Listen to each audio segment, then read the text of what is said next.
her meds. And then you got to stop minimizing what her husband was probably going through.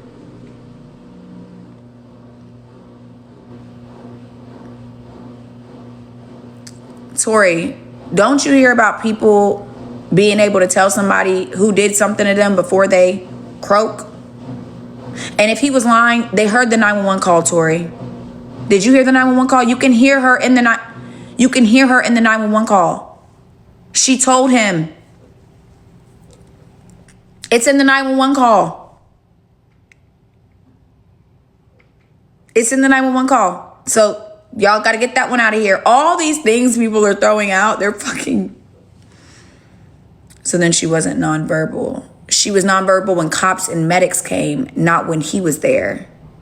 Moaning on the call, yes. Moaning like singular words, apparently.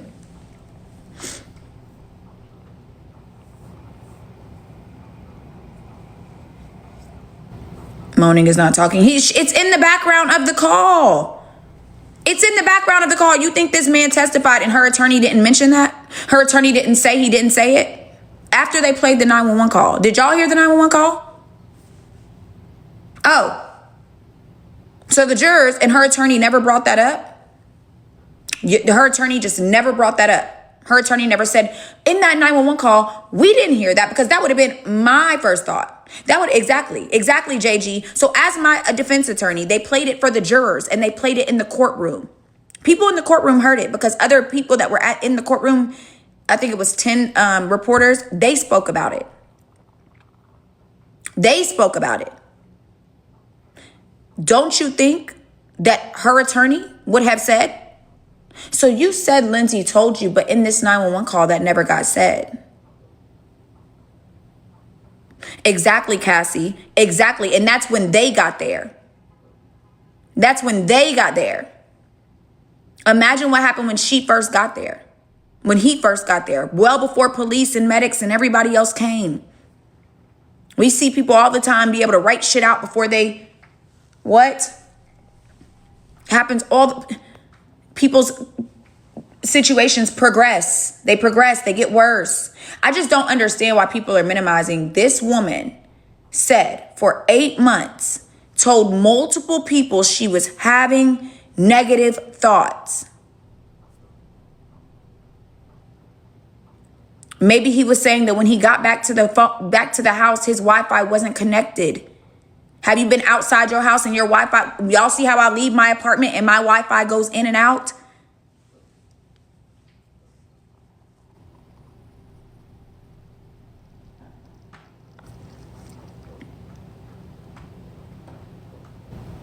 Maybe he has Wi-Fi calling on his phone. Some people have their phones set for Wi-Fi calling where they use predominantly Wi-Fi to call. I had to do that the other day in Tennessee when my shit wasn't working. I had to use Wi-Fi to call anybody.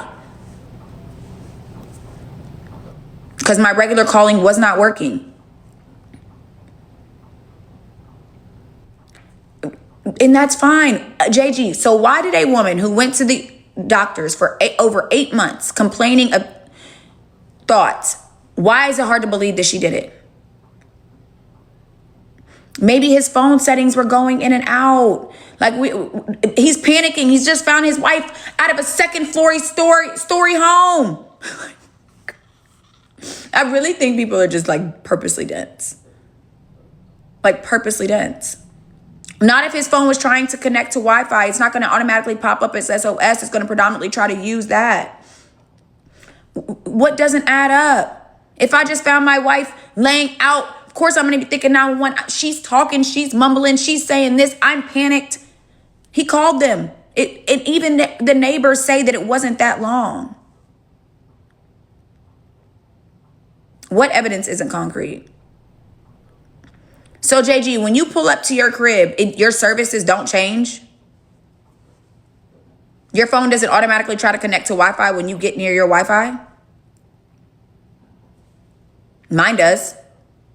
When I leave out my apartment, y'all don't ever see how it goes down when I get on the elevator and then it randomly connects to my regular cellular data and then back to Wi-Fi when I come up? It didn't prevent him from calling. It delayed him calling. Y'all are acting like a minute made a difference. The neighbor's camera footage shows him pulling in, and within minutes, the neighbor said, within minutes, police were called. They hear him screaming, and then they hear the police were called.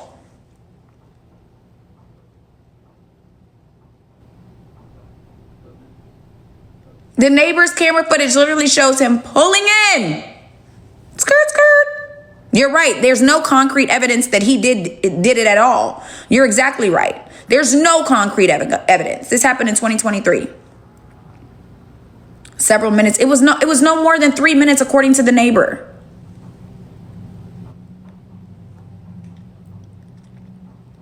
She said, you can hear him moaning. My first thought is, what the fuck is going on? Then I hear my wife moaning about the kids.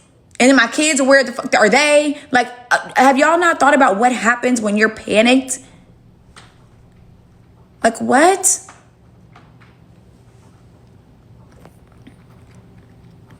That's what he said in open court. Why would he lie about that?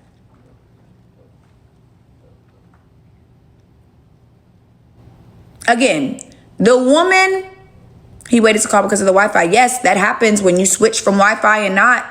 Your phone, my phone goes through hell and back when it's trying to connect some shit and not connect some shit and do connect some shit. Again, the woman complained of having thoughts for 8 months to multiple people and multiple doctors. You're saying it doesn't add up, but someone says they're thinking of having thoughts. They spent 8 months in and out of mental hospitals, and then they do what they said they would have done. And it doesn't make sense. And then it doesn't make sense. He said he didn't go back. He didn't go into the house until the paramedics arrived because he was staying with her. Again, my first thought, you find your wife, you're trying to find your phone, you're doing this, you're doing that, you're sitting there trying to talk to her, figure out what's going on, what happened. Like, bro, it's a lot that goes into it. You know how long it took us to call police after bro, you know what? The reason why I have this thought, when me and Drom's house was robbed, when our house was robbed, my stepdaughters, both my stepdaughter and her best friend were home when 4 men came and robbed us blind and didn't hear shit. Shit. His best friend was in the basement and didn't hear shit. We come home 2 days later. We go in our house. Keep in mind, and my stepdaughter, this too, she said when she came, she thought the house was robbed. She texted him and said that. And he was like, LOL, you're joking. Because she said when she came downstairs in the morning, the back door was open and all like in the living room, like all these cabinets were open. She said she came downstairs to walk the dog. She saw it. She runs back upstairs, grabs her taser. And you know, we didn't call the police for 3 days. I think that's wrong too, Tori. Why are we taking two things and making them more than what it is? He's fucked up. He's disgusting. He's an awful husband, an awful dad. Next. And does that mean his wife didn't do what she said she'd been thinking about doing for 8 months? Like, why are we trying to make two things be the same? The cameras didn't work in the house at the time. I get what you're saying, but like, we're not, y'all try that. And that's my problem. That's the thing that I've been, that's the thing that I've been having here, right? That's the issue that I've been having here, right? Is that we're taking this and making it that. Taking this and making it that. Why did he leave them with the kids? Nobody's arguing that. It's disgusting. We ended up finding out who robbed us. But do you know the insurance company didn't believe us at first? They didn't believe us. They said, why did it take y'all 3 days to call the police? That's what they said to us. They said there was 3 people home and nobody heard it. They asked for pictures of the whole layout of our home. We had to show, yeah.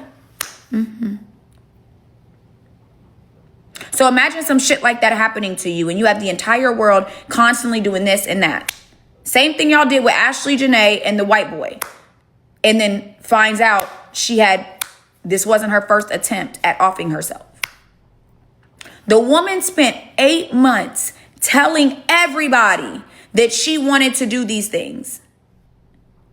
Her friends, her family, doctors, not one, Multiple doctors. This woman told that she was having these thoughts. She pled insanity. She pled insanity, which means I am guilty. In the civil lawsuit, she talks about how while she was doing it, she was saying, baby, go to God. Go to God. Did y'all read the civil lawsuit? Oh, y'all wouldn't even be arguing with me right now. Y'all wouldn't even have nothing to say right now if y'all read the civil lawsuit.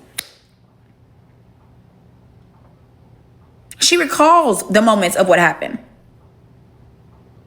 When that woman talks about what she did to them kids, she knows the story they told her. She signed an affirmation of fact. Sorry. I do think she was going through insanity, yes.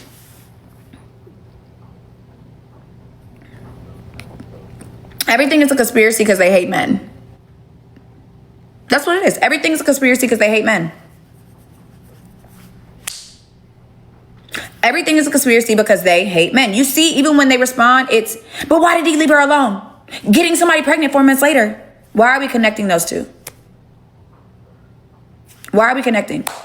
Yes, him being a shitty father and husband is not meaning off them. I mean, I'm more so thinking the woman that admitted that she had thoughts for 8 months, was on all type of antipsychotics, and admitted to doing it. I think that would, yeah. Just saying. Exactly, say sin. Bro, there's another lady that got off on insanity for PPD. I forget, it was a black woman years ago. I think it's not even about arguing. People can have their own conspiracies, but it's like her attorneys admitted she did it. It's been 3 years, Michaela. I think this wasn't yesterday. Yeah, it's a healthy debate, but I think what people have to understand is like trying to make everything a conspiracy is like you're minimizing when this shit really does happen. That's all. You're minimizing the women that actually do have PPD, the women that have watched her story and probably felt very related and probably said, damn, I've done this before, or oh my God, I had those feelings, or oh my gosh, I'm glad I didn't do what she did. I'm glad I got help. I'm glad I fixed it. Oh my God, I'm sorry she's been there. And instead, you get it, postpartum depression. It's not PPP, it's postpartum depression, postpartum psychosis, either fucking way. Postpartum depression leads to postpartum psychosis, regardless. She was clearly going through postpartum depression because it was not one night. It wasn't, babe, she was going through postpartum depression in her medical history. It had been 8 months, over 8 months of her going through this.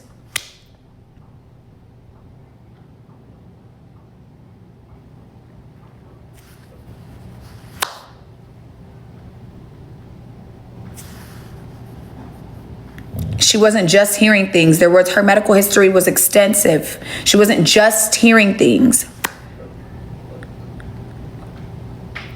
There were tons of things going on with her medical history. It wasn't just one thing. She was going through a lot of different things. You said, but no, one thing is fine, but you said it wasn't PPD. Yes, it was. She can go through multiple things.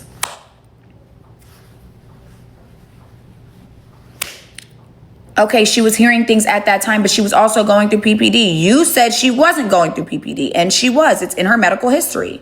She was being diagnosed with multiple different disorders because doctors couldn't figure out what the fuck was wrong with her. I'm not saying depression does make you hear shit. I'm saying that maybe she was going through two things can be true at the same time. It's not one or the other. Let's start. Two things can be true at the same time. He could be a shitty husband, but didn't mean he offed her.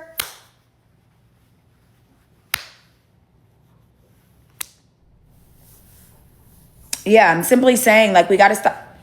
Facts are facts.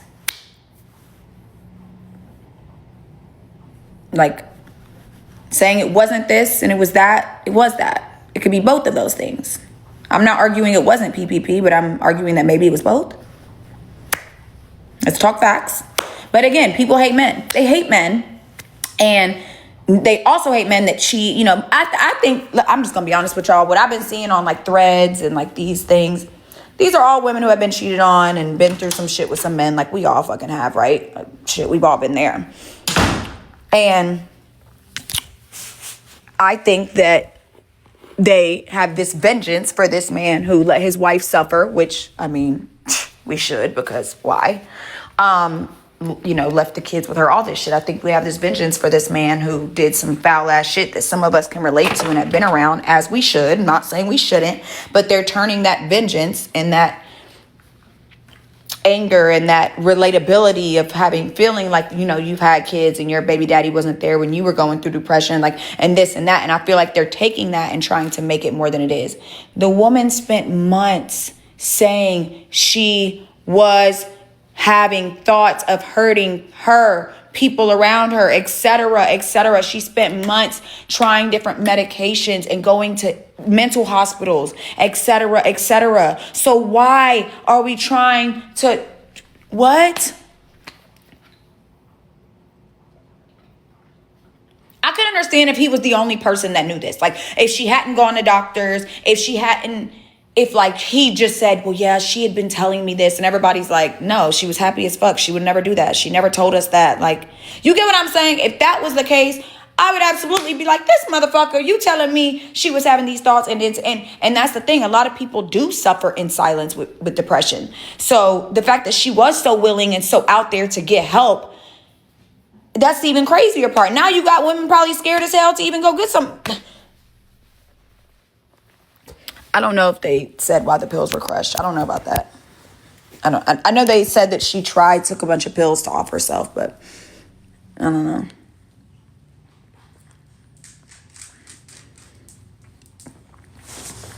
I just think we're overthinking too many things. Like, why do we care if the pills, what does that have to do with anything? What does him changing his shoes have to do with any fucking thing? What is no DNA having to do with anything? That's normal.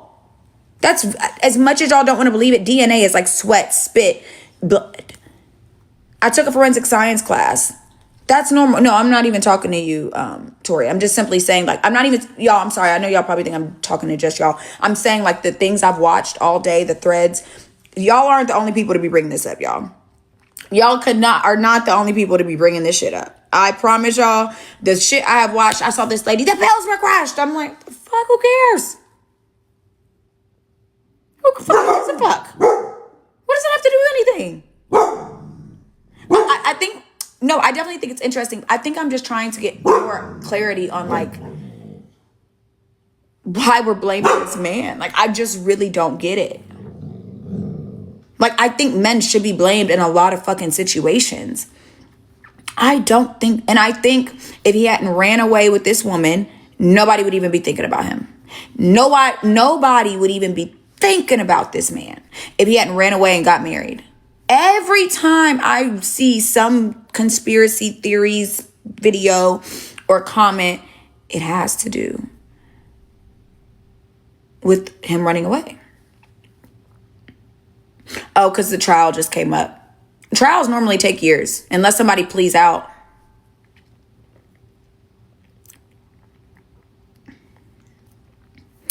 But yeah, I mean, what's the obsession with the Apple Watch? Oh, that too. Oh my God. They're like, she took it off and put it in her drawer.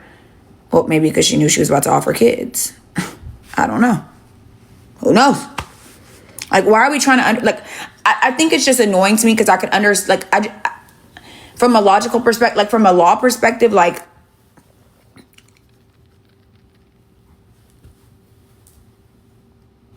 the media would not be crushing him if he didn't run off with that lady. I don't think they would at all. If he would have acted like a normal man who was sad and depressed and and did what they think is politically correct, nobody would be thinking twice. But because he did, they immediately want to attach that to, yeah, that's what disgusted me, Tori. Them comparing him to Chris Watts really pissed me the fuck off.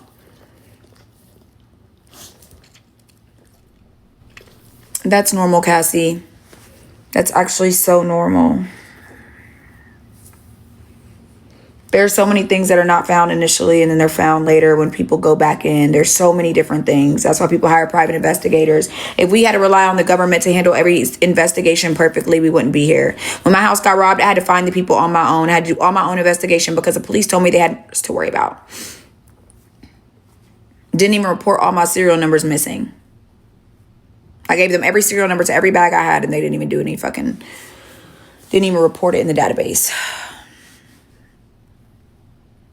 I don't like how they're blaming the husband either, India. I think it's disgusting. And it's taking away from the actual Chris Watts. It's taking away from the men that actually do this to fucking women.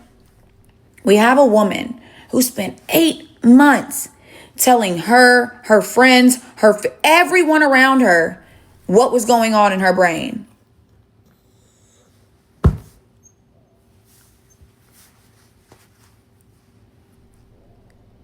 I don't get it. Like, I don't get it. I just don't get it. It's like, why can't we just understand that if she was going through something, she is in a wheelchair and we don't have to blame a man every time some shit happens to us. We don't have to blame a man every fucking time. Trust me, I hate men too. Oh my God. I hate them. But like, why? The woman said she was going through mental health. She's paralyzed from the waist down. Nobel. She told people about her thoughts. She had reported this to doctors. It's in her medical history. Yeah, the wife does look very much similar to her. Hey, JP. It is suspendedness. I love you, though. I think that's just, it's she wrote in her diaries I just think it's like, they want to blame him because of what he did. He ran off with another girl. That's why they're trying to compare it to Chris Watts. Do you see my point? Because he ran off with another woman. And it's like, we don't know how long they have been battling and fighting or divorce was thought about. We don't know how long he was. They're like, oh, why was he at CVS forever? He was probably on the phone with his mistress. He was, probably. Probably was. Probably whacking himself to something online. Probably. Doing what men do. Probably was being a fucking dirtball. Probably was being a fucking dirtball. Probably was being a fucking dirtball. But accusing him of is like, and I think for me it's so frustrating because it's like, you have a case where a woman blatantly admitted that she did it. Talking about that's the story they told her. No! That's the story she remembers. He shouldn't have left the kids with her. They've talked one time since that night happened. Once. They've had one conversation.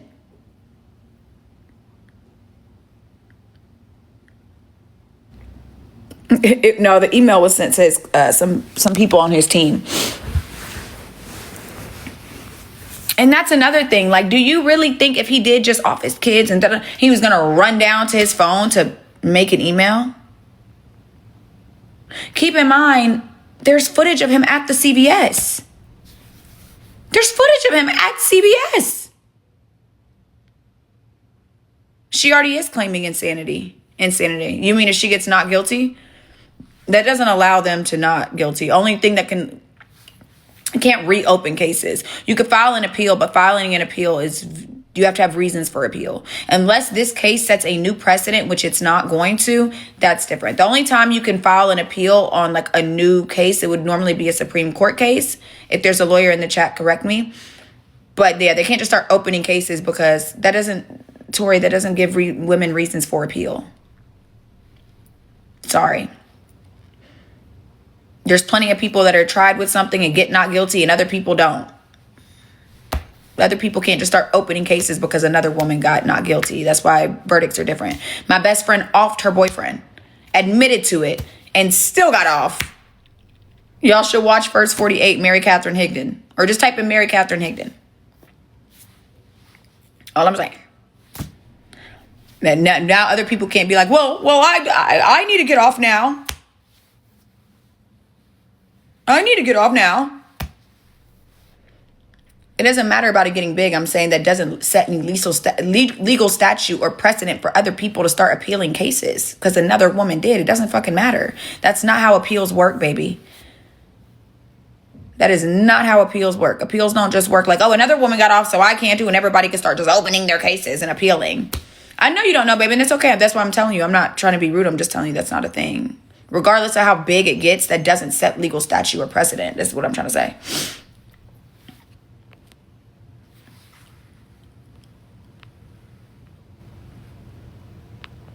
Do you think insanity will be granted? So this is a thing we also need to talk about, you guys. This isn't about insanity being granted, okay? So let's break that down as well. Insanity is her defense, okay? Insanity is her defense. That is her defense team strategy. Every defense team has a strategy when they go in. A lot of times when it's a battered woman who like one of the girls I was in jail with, she had just like offed husband who was like beaten her. Defense is going to be battered woman syndrome or things like that. When you see, there was one guy that did an insanity defense. I want to find the black woman who got away with the PPD because I think she was postpartum depression, but I don't know if it was psychosis or depression. Either way, she got off. She got not guilty. She got acquitted. But this is not a... Yeah, self-defense is literally a defense. There you go. Self-defense. So when you either plead guilty or not guilty, right?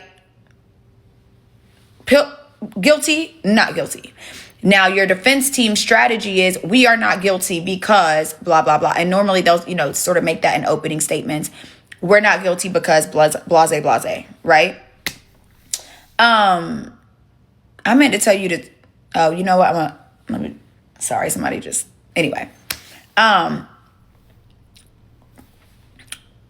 So that's their defense strategy is saying she had insanity. When you plead insanity, you are contesting guilt. That's why I don't even know what we're arguing here. I'm going to look y'all in your face and tell you and I'm not a lawyer yet, and I want to make that very clear, which is why I love talking to y'all about this. Because some of y'all probably know just as much as I do. I want to tell y'all from a legal perspective, no lawyer in their right mind would have pled insanity if there was any fucking doubt that he did it. I want to look you in your face, or that she did it. I want to look you and tell you from a lawyer's perspective, there is not a lawyer in this country that would plead insanity unless they knew she did it. I'm going to give that to you right now. Now, what he is doing on the stand is making room for reasonable doubt. He's brilliant. Her attorney I've almost probably never seen any lawyering like this. Like, this is some shit. He is, not only did he plead insanity, but still making room for reasonable doubt. Whew. He's doing his thing. Thank you, JG, for coming in, babe. He's doing his thing, but no lawyer in their right mind would plead insanity, because when you plead insanity, he's pleading guilt. It's just not guilty by means of insanity. And that concedes, yes, my client did it because she wasn't mentally well. And then he needs to lay down the foundation for how her mind made her almost a different person or do different things that she wouldn't normally do, which is why she shouldn't be facing the consequences for what her mind, that psychosis. She was not of sound mind. Yeah, and that's why I do think he's doing really well with the leaving doubt, but I don't even know if he's trying to leave doubt. I think it's more the internet detectives that are like taking what he's saying. He's definitely trying to leave doubt. I think he's just I think he's done the insanity, but I think he wants to add a lot more into it. Like even when he ate up the doctor and saying, you didn't review your notes? You didn't review your notes before you came in? You came to and didn't review your notes? He was eating everybody up. He's leaving. I think what he's really trying to do, I don't even know if he's trying to establish doubt, because that would be, it still makes sense. I've never seen somebody plead insanity and do reasonable doubt. Normally it's pleading insanity and laying out the groundwork to explain why they weren't there. I think he's doing a really, really, really good job. But the doctor did seem biased. I will say that. But I think, exactly. I think that's what he's trying to do. There you go. I think he's trying to show, I feel bad. Listen, I feel bad for those babies. But I do feel bad. This is the reason why I feel bad for her. And this is the only thing I feel bad for is she asked for help. So many women, he's not trying to prove to her that she didn't do it. No, he's not. He wouldn't have pled insanity if that was the case. That would make no sense. Sorry. If he was trying to do that, he would have never let her plead insanity. She asked for help. And so many women don't ask for help and don't have a partner to ask for help. We see single moms deal with this shit all the time. Shout out to y'all. 911 53 times for 2 weeks. But we see women that don't have the village and they don't ask for help and then they do it. And I don't feel bad for them. I don't feel bad. It's not that I don't feel bad for them. I just don't have thoughts about them. But when you have this woman who did reach out to doctors and 911 and mental hospitals and her husband, I think she was failed. Her attorney literally said, we aren't arguing if she did it or not. I'm sorry, but TikTok, he didn't know she was going crazy. TikTok and social media and it's easy to take these things when emotion is involved and when you don't really have a background in the legal field. And I'm not shaming anybody because some of y'all are better at fucking nails than me, hair at me, fucking doctors than me, and engineering and fucking, listen, we're all good at something around this bitch, okay? But when looking from a legal perspective and seeing the things he's saying and doing, he's not trying to prove to her she didn't do it. I was early about what, Candace? He's establishing doubt. If he was trying to prove to her she didn't do it, he would have never in his life pled insanity. For an attorney to get on there and tell the world, what I tell you, Candace, for an attorney to get on there and tell the world, you said the 911 thing isn't true. There is multiple 911 calls made, though. I don't know if it was 53 in 2 weeks, but somebody said that comes. There was definitely 911 calls made. You said I picked some oopsie daisies. Boo, my bad. It's okay, Candace. We open you with welcome arms, girl. She's good at it. I can't lie. She's good at it. She's good at it. What'd you find out today? I know today they told me something about a personal injury lawyer. I was like, oh God, here we are. For him, establishing doubt, what sort of outcomes we can expect. So what people have to understand about reasonable doubt is that if there is any doubt, they cannot convict. That's why reasonable doubt is so important, because for it has to be reasonable doubt, beyond a reasonable doubt. So if there is, and the judge will even explain that, and so does a lot of closing arguments. When you're doing a trial, has to be beyond reasonable doubt, and a lot of times they explain this. They'll say, if you have any doubt in your mind that my client committed this atrocity or committed this crime, you legally cannot convict her if there is any doubt. And that's how my friend got off. So this is the thing, you guys. This is no, it's not a lesser sentence. Then let me break that down for y'all. Prant Lilies, you said a not guilty verdict or a lesser sentence. Not guilty verdict, yes, but they can't just come back with a lesser sentence. That's the shitty part about states with mandatory minimums, right? So she's in Massachusetts, which is a mandatory minimum sentence. That's why this case is so big. And that's why people have to understand. A lot of times we look at the criminal justice system and we see somebody do something and another person do something in a different state. And this person got off with 2 weeks and this person got off with 10 years, right? Mandatory minimums exist, and they're in our legal system to prevent disparities in sentencing, right? So it's there to prevent there being any racist or bias or discrimination in sentencing, right? In a lot of states, I want to say it's less than half. It could be over half or less than half. I forget which one is and which one is, but it's like 20 something. States are not or are. I forget that it's like 27 and 23. I forget the exact number, but anyway.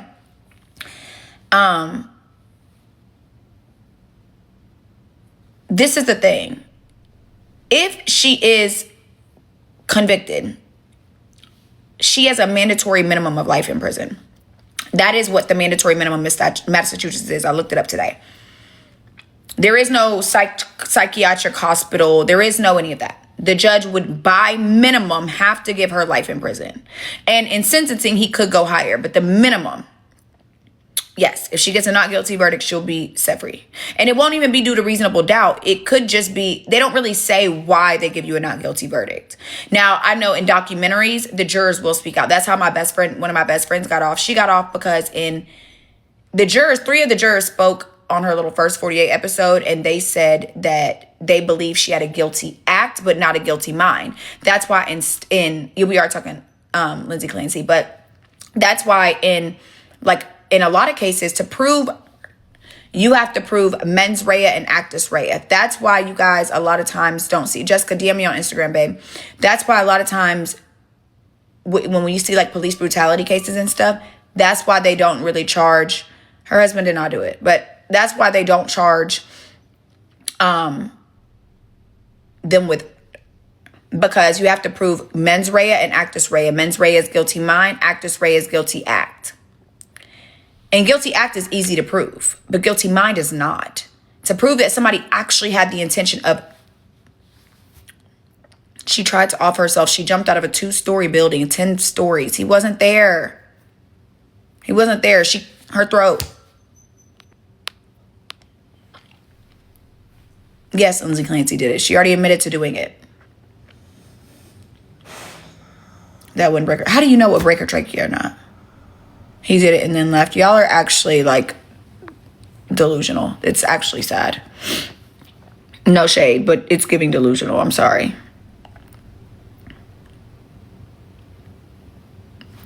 I'm not. Okay. The woman who's admitting to doing it. The woman who admitted to doing it. The woman who spent 8 months. Babe, people can send emails from their phone. There's a woman spent 8 months asking for help and saying she was having thoughts of hurting people, and now y'all don't want to believe she did it?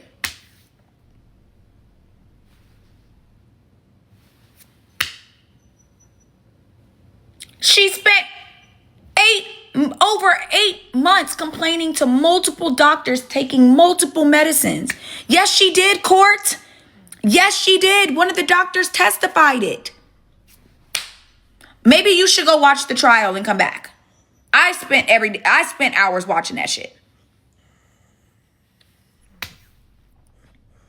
Girl, I'm not gonna argue with you. Please. That woman doctors testified it. Her husband testified it. You think his hands are entirely clean? No, I think he's fucking disgusting. I think he's did what he fucking did.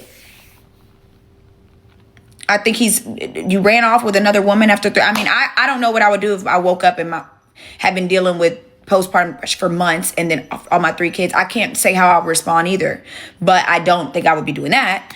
But I don't think that makes him, I think it makes him a sick fuck, but I don't think it makes him. I just don't understand why a woman who had spent 8 months talking about having these thoughts. Okay, you said what would be the benefit for getting insanity? Would she still do prison time? Okay, look, we got to understand. It's not, sorry, baby girl. It's not getting insanity, right? It's guilty or not guilty. This is what we're dealing with here. Insanity is a defense. Okay, so that's a defense strategy. Is they're pleading not guilty due to insanity. You don't get insanity. You get guilty or not guilty. Point blank period. Guilty or not guilty. There's no benefit here. The benefit, you're taking defense strategy and thinking of benefit. Okay? It's not that. It's either guilty or not guilty. So the benefit of having multiple defense strategies is you're leaving doubt for everything all over the place. You're able to prove she was insane, and you're proving that, hey, everything isn't adding up here. It's just leaving a lot of doubt in the jurors' minds, which is going to lead to a not guilty verdict if it does, right? She'll get not guilty and she'll go home. The benefit of not guilty is she's acquitted. If she gets not guilty, she is acquitted. Acquitted. Which means there is nothing more, nothing left. She is acquitted. She is gone home. She is free. If she's guilty, she gets minimum life in prison.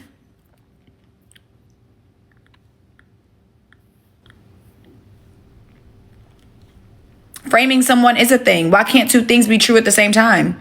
Framing someone is a thing. This woman went to multiple doctors willingly on her own, wrote about it in diaries, told her friends and families. That's not framing someone, babe. Why are we acting like a woman having mental health and that psychosis doesn't happen to women? Why are we minimizing postpartum depression and psychosis? Please be a lawyer, says Mark. Thank you. Why do you think he wanted out?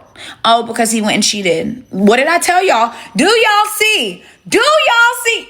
This is why I be so passionate about it. Because if somebody brought me real loud facts of he wanted out, so he did this. So he had her go to multiple doctors over 8 months, talking about her own depressions because he wanted out. There would have been a lot of other ways to get out. Oh, here it is. White men lie all the time. Yes, they do. Again, what did I tell y'all? People like to turn these cases into the feelings that they personally hold. You're too certain. No, her attorney got on the stand and admitted that she did it. I don't know what we're talking about here. Her attorney, herself, her husband. Nobody is arguing that they didn't do it except for TikTok detectives. Candace, she will be set free. She wouldn't be going to a psych hospital. What are y'all talking about?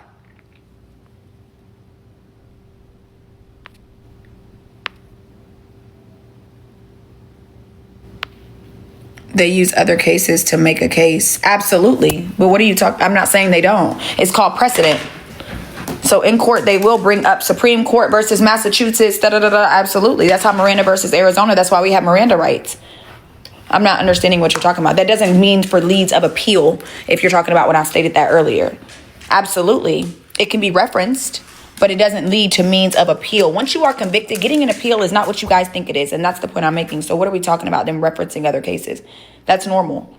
And if found guilty, Candace, if she is acquitted, there is no psych hospital. If that woman is acquitted, she is free to go. She is not guilty.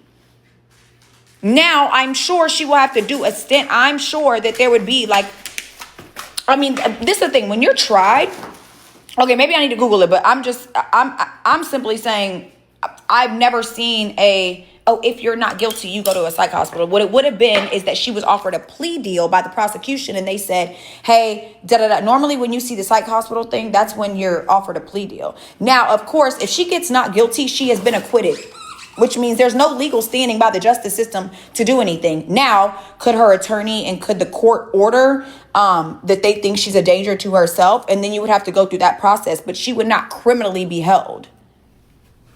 Does that make sense?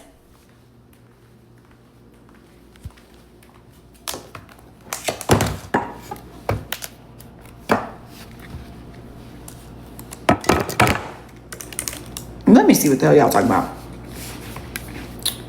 Let's see.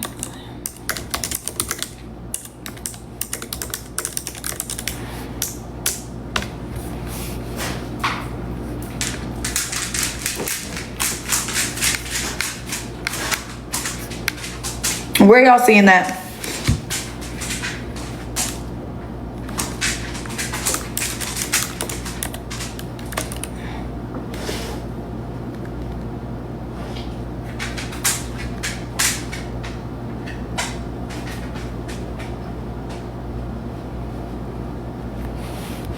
Oh, because you're saying the reason of insanity functions different than acquittal. I see what you're saying.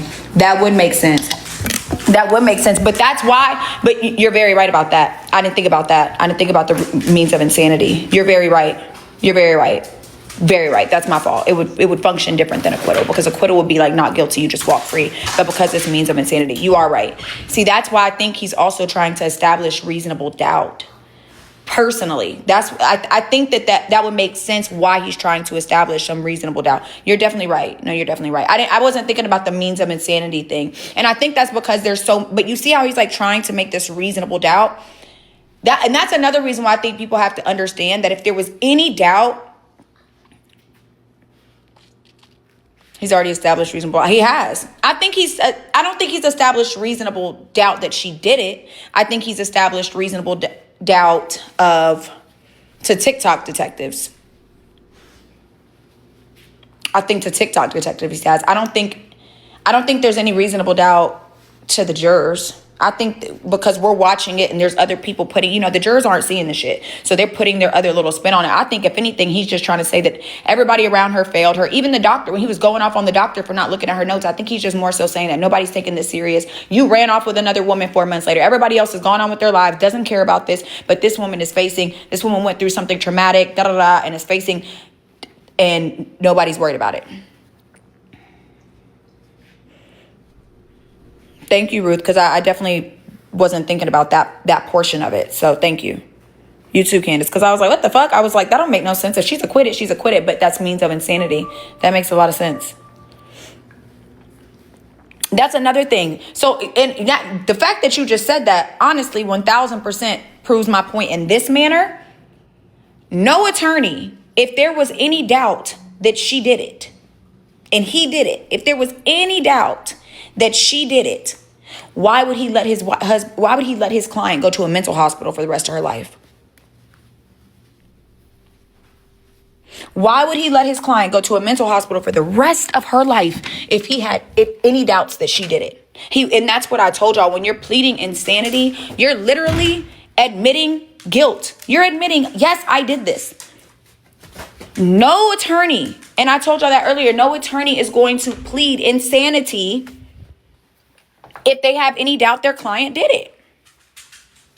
The defense is saying she did it because she was psychotic. Yeah, but the thing, Mermaid, is, I already said, like, that's what they're pleading. But TikTok people are trying to now paint up this narrative that she didn't do it at all. And that her husband set this up. Like, did you hear the comment saying he wanted out and that's why he did it? Listen, we've seen a million times where men went out and do crazy things. The British All Par, the British All Par is the craziest case. I think we should be analyzing that one. I mean, the British All Par thing, he started sleeping with the nanny. And then, they wanted to run off together. So they set his wife up on a site where like weirdos are. And they set her up an account stating that she wanted to be RAP. Y'all know what? They set her up an account on one of these like kink websites. Dropped her address. Started talking to this guy who had like a fantasy. And said, here's my address. Come in and come in and do blah, blah, blah. And don't stop until I say, don't stop. No matter what, don't stop. Just walk right in. I left the door unlocked. And then had that man come to their house, his wife, but then he walked in and both of them. Wait, didn't he strangle the wife first or something? No, he had the guy. So the husband comes in, the guy that's on top of his wife and wife. Yeah, this is the British All Par case. This was crazy. And they both got convicted, the nanny and him. The All Par case was the most insane shit I've ever seen. Yeah, he offed the wife and the guy. You're right. Yeah. I know they both were gone. I didn't know. For some reason, I thought that didn't he strangle the wife or something? Yeah, he strangled the wife because he wanted it to look like the guy had did it. Because that's what he said, right? He said that the man came in and he shot the man. Isn't that? Yeah, that's what I remember. When he could have just said he shot twice and hit the wrong person. That would have been smarter. Yeah, I have ADHD. He wanted to seem like the guy did it, yeah. So he had the guy come in, but then you took both people's lives. You took a random stranger's life. You took your wife's life. Like this, and the kids were in the house. Wouldn't you consider the people of social media in some way her peers?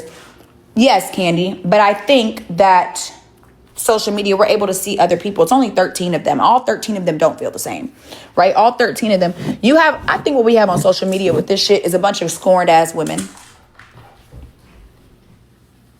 I'm going to send it to you, Candace. I think we have a bunch of scorned women. I mean, look at the comments. Look how they come in. White men annihilate.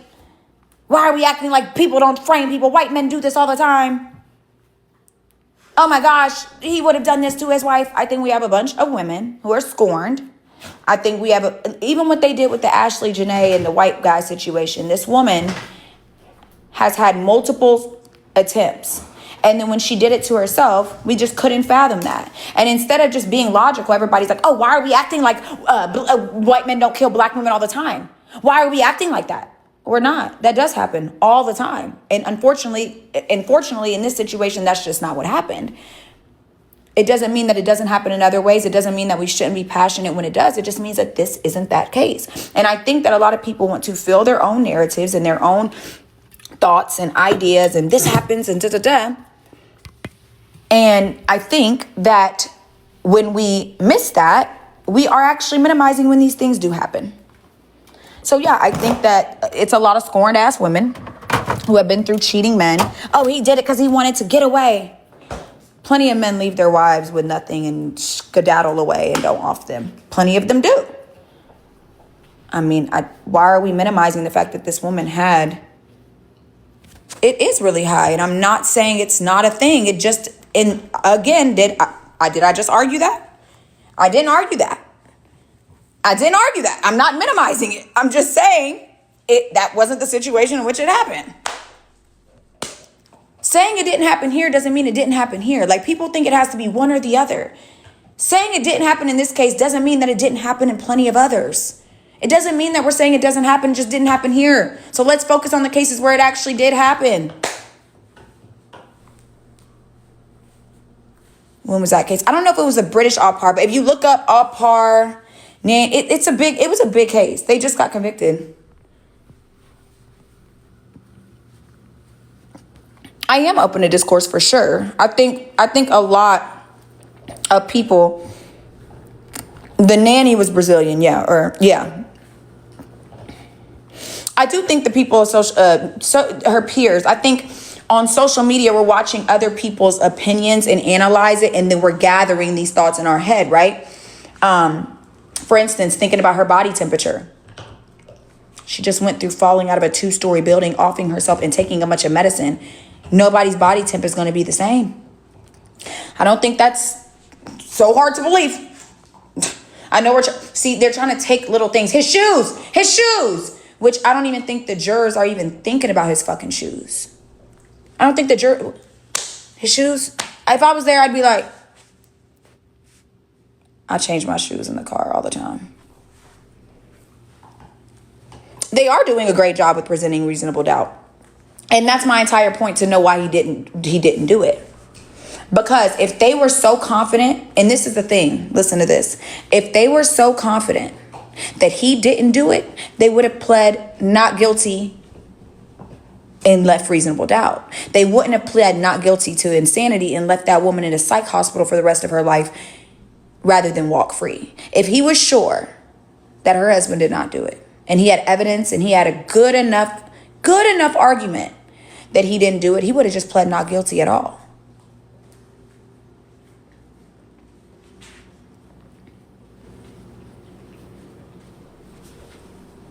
He would not have put his client at risk. And that's what even before y'all had even told me about the thing, I literally said, no attorney, and I know this just from the legal, would have pled insanity if they knew that their client didn't do it.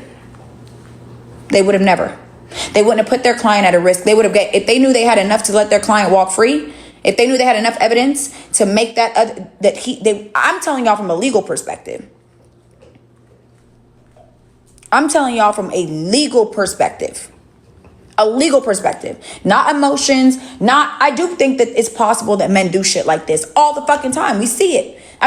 My bachelor's is criminal justice, y'all. I studied fucking cases all day. And then in law school, all fucking day. All Miranda versus Arizona. I mean, I can name 20 different Supreme Court cases that are like pioneers. Trust me. I love watching cases. I remember when this Lindsay Clancy trial first happened. I'm not saying these things don't happen. They do.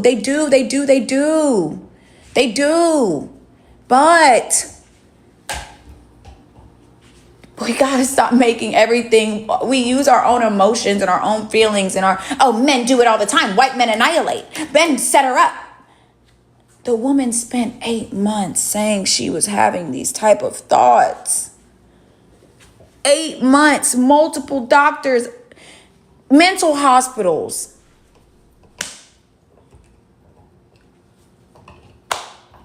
Like,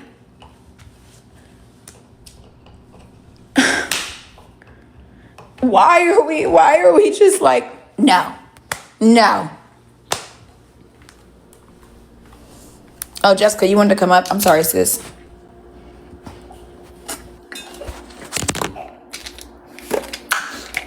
Oh, I didn't even see you were down there too, sis. I didn't see you undefined. I'm sorry, princess.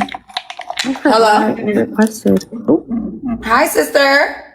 Oh, snap. Wait a second. Hey, sis. I didn't even know you were in there. I didn't know y'all was down there. I'm sorry, y'all. Girl, it's cool. Ain't nobody tripping. I forgot. You funny as shit, sis. Undefined, I know you wanted to have your moment. I know you were talking about PPD. So I think the issue with PPD and with this whole situation is this: people are really missing like the fact that PPD stands for postpartum disorder, meaning a disorder like autism spectrum disorder. Every situation is not going to be the same. Every person's situation is not going to be the same. Nobody is saying that her husband wasn't awful. Nobody is saying that she wasn't wronged. Nobody is saying that the system did not fail her and or her kids. That is all very true and very prevalent. We get that. But also, is the bigger issue not that the system failed her and her kids? Like, I understand her husband was a horrible person. And as somebody who went through postpartum, I was blessed to tell my mom, to tell my husband, to tell people around me, look, I'm struggling with this. My baby was in the NICU for 2 weeks after I'm postpartum trying to heal. And my baby is dying. The baby that I almost died for. Like it hurts. It takes a toll on you. It's awful. The fact that this lady asked for help and everybody dismissed her. To me, that's the real issue. Yes, she did it. And unfortunately, she has to suffer the consequences for that. Because as much as the system failed her, the system also failed them babies who were innocent and had nothing to do with this. Yeah. Nobody is saying that he was not horrible and those doctors were not horrible and the people that dismissed her. Nobody's saying that. But also, this is a cut and dry situation. She did it. Unfortunately, yes, she did do it. But she asked for help and everybody ignored her. Y'all can't sit up here and act like this is like the facts are black and white, but also we can't drag in other situations like Chris Watts and this person that. That's not this situation. And I want to say this real quick. Somebody said, I'm going to wait for all the evidence to show. So what more evidence would you need besides a woman spending 8 months going back and forth to mental institutions and new doctors and medicines? What more do you need besides a woman writing out how while she did what she did, she screamed, go to God, baby, go to God. Keep in mind, somebody said that's what he told her she did. He wasn't there. So unless y'all seen this, hold on, let me pull this up real quick. This is an excerpt from her civil lawsuit. Her civil lawsuit. I want to show y'all an excerpt.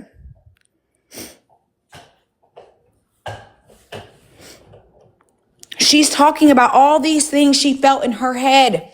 This is not what he told her she did. This is what she says out of her own mouth. Her and her ex-husband only had one conversation since this whole thing has happened. Her saying that while she did what she did, she kept saying, go to God, baby, go to God. How the fuck is he going to tell her he did that? Like, I don't understand what more evidence people want besides a woman said she was suffering with something and did.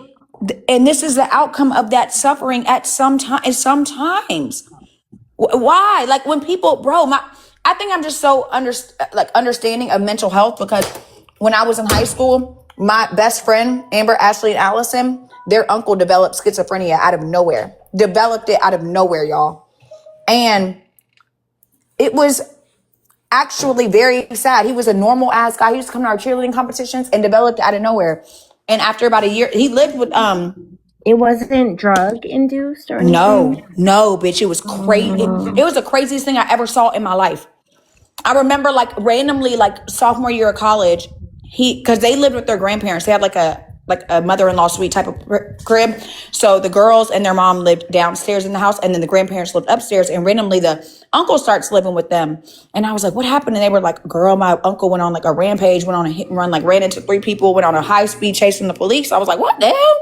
Keep in mind, he was like a regular white guy, an exec at AT&T, just And normal as under fuck. 25. He was under... No. He was probably in his mid-30s, I think. Oh, wow. Early 30s or mid-30s. And then we were in high school, but her uncle wasn't. He was like her mom's age.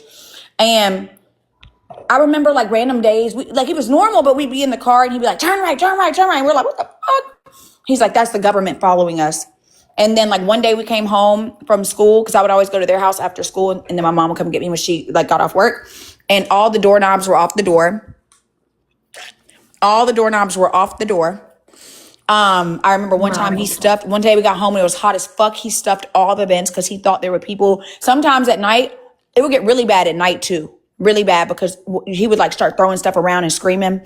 And then one day, I'd say about a year and a half after he moved in with them, he held them all hostage one day. The police came. He let them all go one by one, and then held their mom, which was his sister, held their mom hostage like the last hour. And then he let her go and then offed himself. That's so sad. And so I watched someone who was a regular person, a normal person. Yeah. I didn't know their uncle like that, but he would come to all our cheerleading. I had probably met him at least like 8 times, and he was normal as fuck. And then, and then one of the sisters, Allison, ended up going to school to study psychology because of that situation. But I've seen when your mind doesn't work, we were just talking about that. When your mind doesn't work, the shit that it leads you to do, it's not normal behavior. And I think people really minimize how, like, bro, I got a bitch right now with 1,000 personalities. I be scared of that shit. I'm scared of that. I know it's not even the same, but like when you're really thinking about like, when you see mental health in its raw, and I've been fortunate enough to, the most I've dealt with is addiction, and like I've been, been able to overcome that. I wouldn't know what to do if my mind just woke up, didn't work, unhappy. You remember me talking about this, Donna? Exactly. And I just really wouldn't know. I just think we're minimizing that. And I think the thing that's bothering me, and I saw somebody had said... That's what bothers me as well, is that I feel like women are trying to blame Patrick and not really realizing that we're supposed to be sticking to the point that this is about women's mental health. I think it could be. I think that people are missing that too. I think people are like, and it even goes back to your point about like your friend and the uncles, like, people, yes, it seemed like it was just random out of nowhere. Poof, he just went nuts. But that happens. That happened to a guy I went to high school with. Remember the guy I was telling y'all that I went and took him and spent like $500 on a hotel room, and then spent like $500 at Walmart? Cameron, he was a normal guy, basketball player. He was that guy. He went to college and everything. He has 2 kids with one of the girls I went to high school with. I come home one day, I see him sleeping at the Waffle House. I'm like, what the fuck? Last time I heard of him, he went off to college. I was like, Cam, I didn't even know it was him. I had just randomly asked the Waffle House workers. It was 2 Christmases ago. And I was like, hey, who was that? I was like, has he ate? She was like, we fed him. And I was like, okay. I was like, he had a dog in a cart outside. I was like, is that his dog? She was like, yeah, they come in here sometimes. I said, I'm gonna get him a hotel room across the street. I was like, you think he'll be mad if I wake him up? She's like, no, he's cool. So I wake him up. He's like, what's good? I'm like, what's good? And then he's like, what's good? And I'm like, Cam? And then I dropped him off at the hotel. Then I took him. I was like, look, I'm going to be back tomorrow. I'm going to take you to get some stuff at like Walmart and Marshall, get you some clothes and shit. And I never asked him what happened. But as we're talking, he starts telling me that the government, that he has a check coming, but they took it. Then he starts telling me he's Michael Jordan's son. And it was really, and you could tell, and he believed it. And you could, y'all, I'm telling y'all, like, and I've Googled so much about schizophrenia. No, that's meth. To me, in my You remember me telling that story too? I'm sorry. Go ahead, sis. No, babe. I'm just saying, to me, that's meth. It's not. Oh my God, no. It's a black kid. He black as hell. I'm not saying that black people don't do. No, but my to me, it's own like son's he father. probably did just poof end up like that. But going back to the Nancy Clancy thing, I think the issue is that, well, Lindsay Clancy, sorry, she asked for help and everybody just ignored it. Yes, some people do just hold it in and shove it down, and then to the rest of us, it looks like, okay, they just poof went crazy. But I think the issue of postpartum depression, like you were saying, bringing it back is somebody. And again, I say I was blessed enough to tell my family and to tell my husband and tell the people around me, like, I'm really struggling with this because one, I can't recover. Two, my daughter is sick and hurting. The person that, I'm not saying I'm in this situation because of her, but again, when you are a human being who has emotions and critical thinking, I don't blame obviously an innocent child for that, but also I'm in this situation because yes, I made a choice to get pregnant and have this baby, but now it's not going the way that it should. It's not going the way that I wanted it to. And this is hard. I'm sitting in this NICU losing money that I need to fund her. She's sick and hurting. I'm upset because she's sick and hurting. Me and my husband have a very healthy relationship, but also it put a strain. We did not talk to each other. We are 100% focused on her in that situation. And that lady has multiple children. And she did ask for help, and her help was ignored. See, and I think, oh, Jessica, I meant to say this. Yes, there are some psychosis or disorders that are drug induced, but I think we need to remember, look up schizophrenia. It is very much developed. There's a lot of schizophrenia. And can be genetic. 100%, or can be drug induced. Like drug induced, absolutely. I agree. Sorry. Oh my God, I'm not. No, you're going ahead. No, I'm just agreeing. You're good. Go ahead.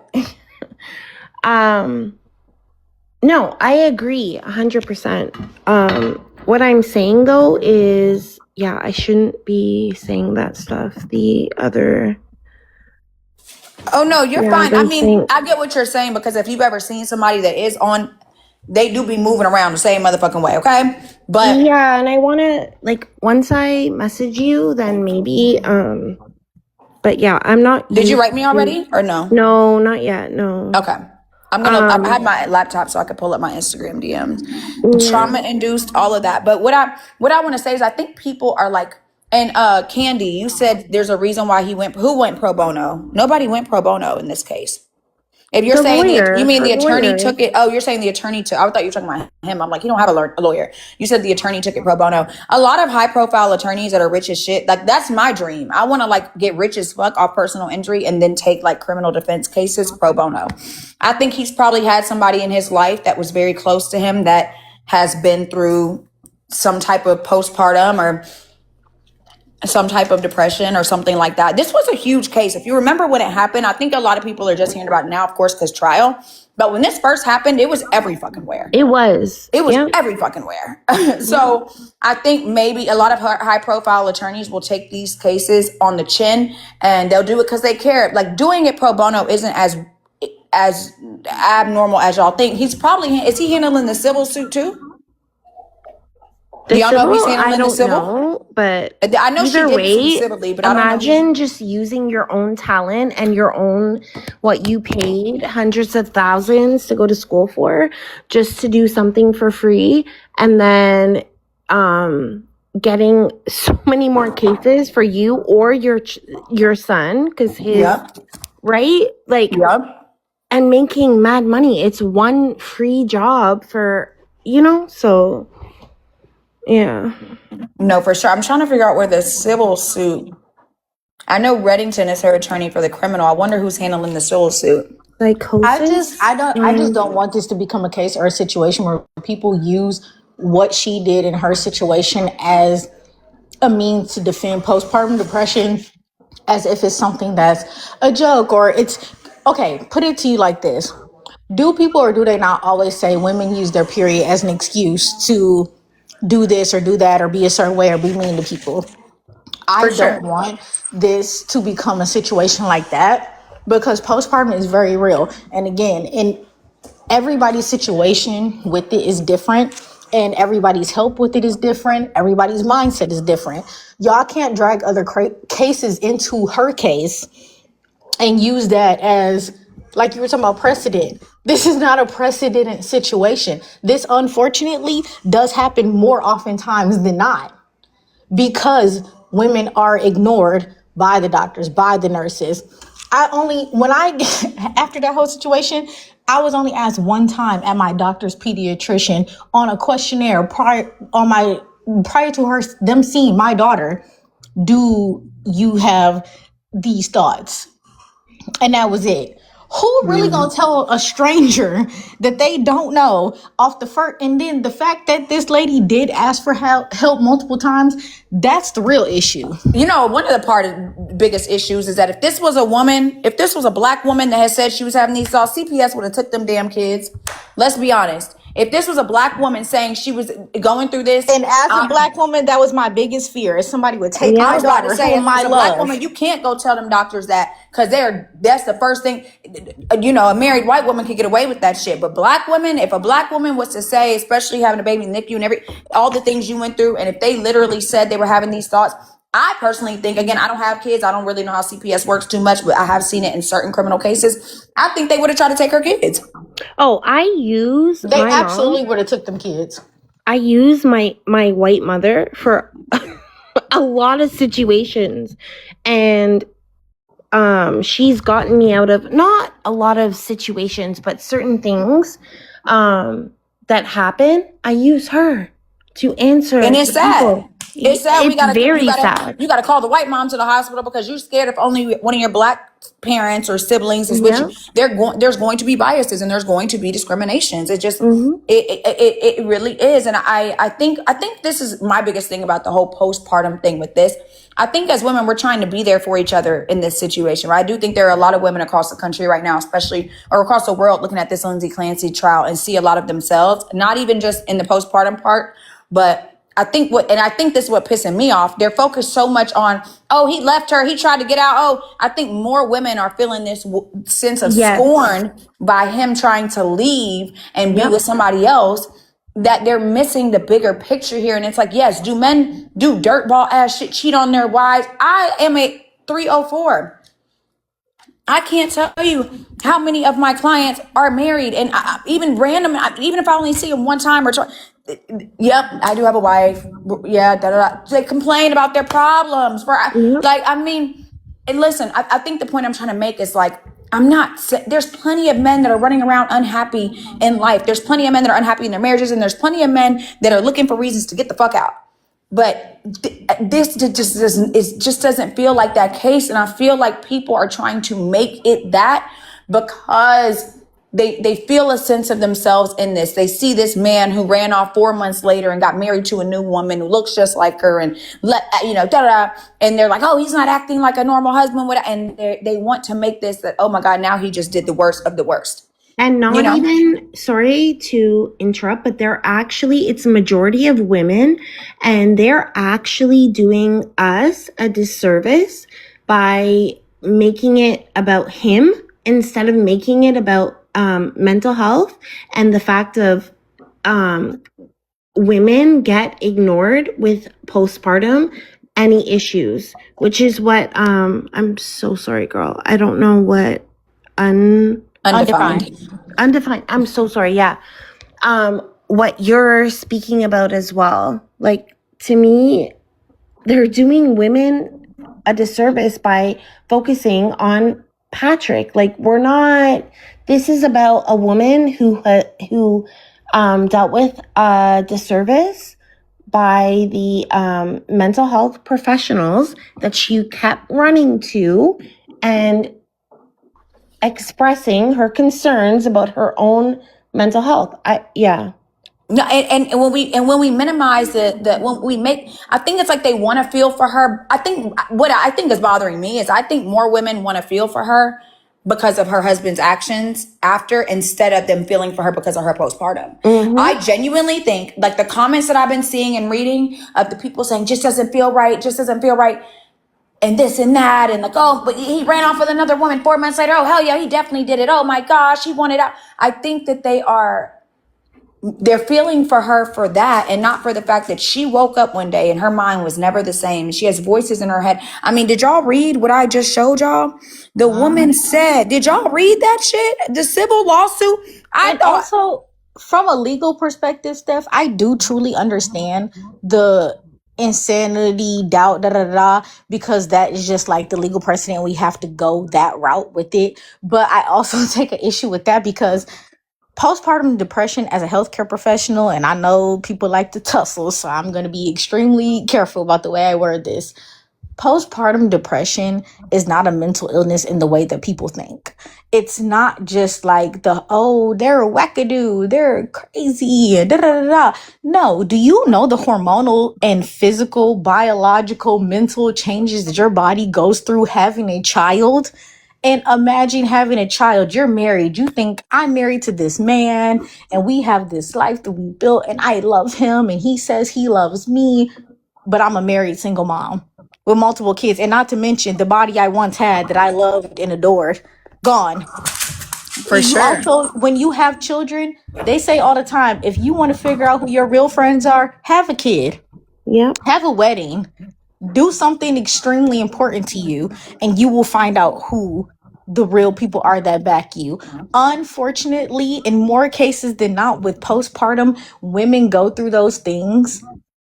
And all of a sudden, your friends and your family, your quote unquote village vanishes at the same time of your looks. And now your husband doesn't find you attractive and he's wandering. Now your husband, who's never had a child, who's never been around children and don't know how to take care of children, he can't cope and he leaves and runs off and do this, that, and the third while you deal with the children. This is not a case of, she just poof went crazy. No, postpartum is a very realistic and hormonal thing that happens. Look at how quote unquote wacky people go when they go through menopause. I mean, it literally says the hallucinations, the continued all day nonstop. Later in the afternoon, the voice began saying, "You should harm the children." Lindsay thought about dinner and realized she had not prepared anything. She asked him about takeout. She looked at a map to see how long it would take because she did not want to be alone and needed help. As soon as everybody was like, he looked how long it was going to take, she looked it up. As soon as Patrick left to pick up the food, there was a loud, demanding, repetitious voice. "This is your last chance. Blank the children so you can blank yourself. This is your last chance. You have to blank the kids so you can blank yourself." She felt a force come over her. She experienced command auditory hallucinations. A demanding, I can't read that part because undefined right there, voice explicitly ordered her. She felt an overwhelming, irresistible, I can't see that, comply, entering a dissociative dreamlike state where her physical actions, still can't see that part. Sorry, y'all are on my thing, y'all are at the corner at the bottom. Disconnected from her conscious. I mean, she said she was merely watching herself do it. She reported she had no choice but to follow these compelling directives. She said while she held them, she proceeded to blank all the children, uttering, "Go to God, baby." This idea, I'm sorry, but no, a man cannot. A man can't even, no. So why is it that we can comprehend dementia and Alzheimer's, again, a chemical imbalance of your brain that causes you to think things that are not there, hallucinate things that are not there, but we cannot comprehend this? And we're going to blame another person for that. I'm not saying that what happened to her is unfair and what happened to those children are not unfair, but also she did do this. That is not the argument. The argument is that why? But this could have been such a beautiful moment for understanding postpartum depression, postpartum psychosis, people donating, people trying to understand, people, a moment for a moment for doctors and scientists and researchers to really try to understand this better. This could have been a fucking moment, but instead we have turned this, from what I've seen on social media, we have turned this into a moment again about a man doing a woman wrong, a man being a fucked up man and doing a woman wrong, and oh my God, and and then it's almost minimizing how dirtball love he is of what he did with the girl, because now they're trying to say he convinced her she off the, I mean, it's scary. Andrea Yates, oh my God, that case was insane. And he's a horrible person, yes. But they're missing the point. It's like, yes, we're not saying what he did was like fucking disgusting and not what a normal grieving husband would do. However, what about that? And that's in reading that right there would not everybody's talking about that though. She was failed by our medical system. No, I absolutely do think she was failed by our medical system. And I do think a lot of people understand that. But when I'm just saying, when I have seen most of the people that are alleging he did it, keep in mind, when I'm saying people are focused on him, I'm talking about the people that are alleging he did it. Okay. The people that are alleging he did it, most of what I've seen, and I'm not going to say all, but most of the people that I have been seeing that, especially on Threads, TikTok, that are alleging that he did it, those are the ones that are focused on how he acted after. And they think he's so fucked up. You said you don't think I read up on the case? Anyways, I wouldn't argue with you, babe. I'm not even gonna go there with her. But they don't even get how sane, like, I read up on it when it first happened 3 years ago, bitch. You just read up on it last week. Break down. You said what? They don't even get how putting the blame on him is inadvertently saying that her argument of postpartum depression is not real. It's fake. Exactly. You're using that as an excuse, which then puts women who, like, okay, let's say for example, for the people that want her argument to be fake so bad and that he did it, let's just for the sake of this argument say y'all are right. For the sake of that argument, y'all are right. Does that not still make every other woman who really is going through this, who really have been through this, does that now then make their story irrelevant? And after this, everybody's going to say postpartum depression, girl, please. Oh, you're just using that as an excuse. Whatever. When there are people who really are going through this, I was literally walking in circles in my driveway, 3:00 in the morning with my baby screaming, crying. I'm hating myself. My husband, like the lady, lady that pushed her baby on the swing for like 6 days. Yeah. And when the police came and they found him decomposed. Oh, about that. The lady that pushed her baby on a swing for it was like 5 days. And by the time the police came, they found the baby decomposed. Yeah. Y'all forgot about that woman, the postpartum End depression? of the day, for me, is more, we are women, we do everything. Like, we are tired. I'm tired of this, because then no matter what happens, we're still questioned. We're still all the things. Yeah, 6 days. Yeah. I'm looking it up right now to make sure I get the right name. 24-year-old mother from Maryland who spent roughly 40 to 48 hours pushing her unresponsive 3-year-old son on a playground swing. Imagine 48. He ultimately passed away from dehydration and hypothermia. Yep. She was found not criminally responsible. This happened in 2015. She was found not criminally responsible in 2016. She got off. I mean, insanity, I'm sure, but like, not have y'all never heard that being on your period mimics pregnancy? Have you never heard menopause mimics pregnancy? Imagine actually going through pregnancy. Sorry, is that Bubba's? Bubby. Just bad as fuck. No, stop. Imagine going through all those things and still having to take care of this child at the end of the day. And then there are even some people like, yeah, she was a married single mama, let's be honest. But even as a mother, one of the hormonal things you go through is the simple fact that you will never truly feel like anybody is going to take care of your kid as good as you will. You never will. Even your own husband, who you love and trust. Love and trust my husband with all my heart, but also you have that mama's instinct that will not let you let go until the point of it will break you to this. And unfortunately, she has to. I truly do. I feel for her, feel more for the kids. Of course, they're innocent, and I'm going to just leave it at this. Because speaking of kids, I don't want to wake that toddler up and she terrorized me. You funny as shit. No, and then somebody just said him remarrying is triggering people. And that's what's bothering me. Like, I think that's what's annoying me about the perspective that he did it. I think it minimizes postpartum. I think it minimizes how important our brains are. Like, I think that it just gives scorn. Like, when I'm reading these women's ideas and thoughts and the threads and the TikToks, it gives scorn. It gives literally every time I see someone say he did it, And I like, even if I watch one clip or one video, I'll go to their page, and in the comments or in another page, they bring up the fact that he remarried or that he moved on or that, and listen, that is fucked up and abnormal and strange and like, who the fuck, but let's not act like men aren't fucking pigs. And also, let's not act like men aren't fucking pigs and do pig shit. Men do what fucking he did after the fact have to do with what happened before. That's not, men are pigs. They do pig shit. What are we expecting? It doesn't. Now, I just don't think there's the correlation. I could see why it leads people to be like, huh? But I think that her mental health is much more of a significant. And then if he wanted his kids gone so bad, why do he still have kids with other girls? I don't know. It's just, he's just not innocent.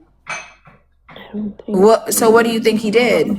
He's not innocent overall, but he did innocent of the actual act at hand. Nobody's saying he is. He's innocent of a crime. He's not innocent of being a fucked up father. So, and that's the thing. Scorn. You see that? Scorn. Instead of thinking about the crime at hand, like the 3 children that we're thinking about the fact that he's not innocent because he moved on and started dating another woman and he's fucked up. Okay, he is fucked up. He should have took better care of them kids. He should have got his wife help.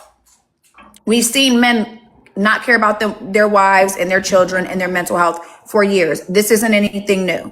It's not. However, we're not going to turn that, because it's honestly minimizing how shitty men are, because I don't think it's that far off to think that there are men out here who cheat on their wives, probably went to CVS and was probably on the phone with a mistress, probably would move on. I don't think I don't find it that hard to motherfucking believe. Okay. And I think that now that we have to take that and then make him no, there are plenty of men who do fucked up shit, cheat on their wives, move on, and don't off their wives when they do it. Okay, and it's a regular behavior for majority of men to do. And they don't understand that both can be true. He's a horrible person, yes, but she also did this. Exactly. It's like they want to make him out to be because he cheated and because I definitely think he cheated, but because he cheated and had this, then oh my God, yeah, you know what? It can't just be he cheated like a lot of fucking men out here. And I think maybe my mindset is like that because of what I do for work. But it can't just be he cheated, neglected his kids, neglected his marriage, and it led to, there's a shitty thing that occurred.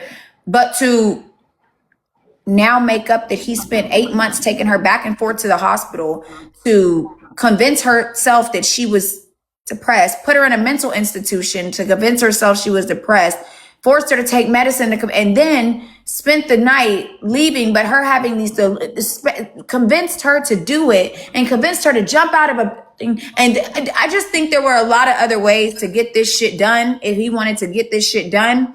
And I think that this woman went to multiple doctors willingly, checked herself into mental institutions. I mean, what are we like? And you even said it, Steph, a while ago. You were talking about I don't know the exact verbiage, like legally, because I'm a healthcare babes, but how it's harder to prove somebody had the mindset to want to do these things. Mens rea. So why is it that y'all can dissect, theorize, think piece, conspiracize to death that he for 8 months plotted to create this whole story that she did this, but we can't fathom, understand, and truly look at the facts that there are documented accounts of her asking for help and saying that y'all think that we're arguing that this lady did this. No, we're not. She did. She's 100%. Not arguing that she did it. Like, but it's because they want to alleviate everything. Their scornness and their hurt and their disdain has for men, which I think we all have, but mine doesn't lead me to minimize. Absolutely, I've been beat, bruised, battered. There's plenty of people that have been through things, and it doesn't lead them to minimize. Like, are we just going to minimize the 8 months she asked for help to multiple people, the thoughts, the diaries, the thoughts she was having, the medicines? Like, we're going to just minimize all of those things because he was a shitty person? And say, oh no, it was fairy tale. He made this up. thus further perpetuating the stereotype that y'all think postpartum is fairy tale. Y'all think that this is made up and that we're using this as an excuse. And when you say stuff like that, the women who truly, like I said, if y'all want to act like this was completely made up and he orchestrated this, fine. But do you not realize how that is in the same breath minimizing and saying the other women who really did, just like DV? Yes, there are women who make it up. There are women that I was just in jail with a girl who offed her boyfriend and said his brain spatter was on her shirt. And then she said she threw my car. I was going to say the same one that could have made me go through DV. Yeah. No. But yeah, I think that people just like are again, it's projection, it's scornness, it's anger, it's I just haven't seen anybody that is arguing that he did it not bring up the moving on part. And I think that is everyone's thoughts for why they think he did it. It's like that's what led them to think that he did it. And now they're bringing up little ass shit like emails. Bitch, sorry, but babes, I send emails from my phone all the time. Bye, my girl. Have a good night, all right? Sweet dreams, babe. I'll disconnect you because I know you probably don't know. But yeah, I think that we're like, I haven't seen any, they're bringing up shit like shoes and jackets and body temperatures. She just paralyzed herself and jumped out of a building. She took mad medicine. She sliced her body parts and lost blood. What? And you jumped out of a 10-foot building and we're like, oh, her body temperature wasn't normal.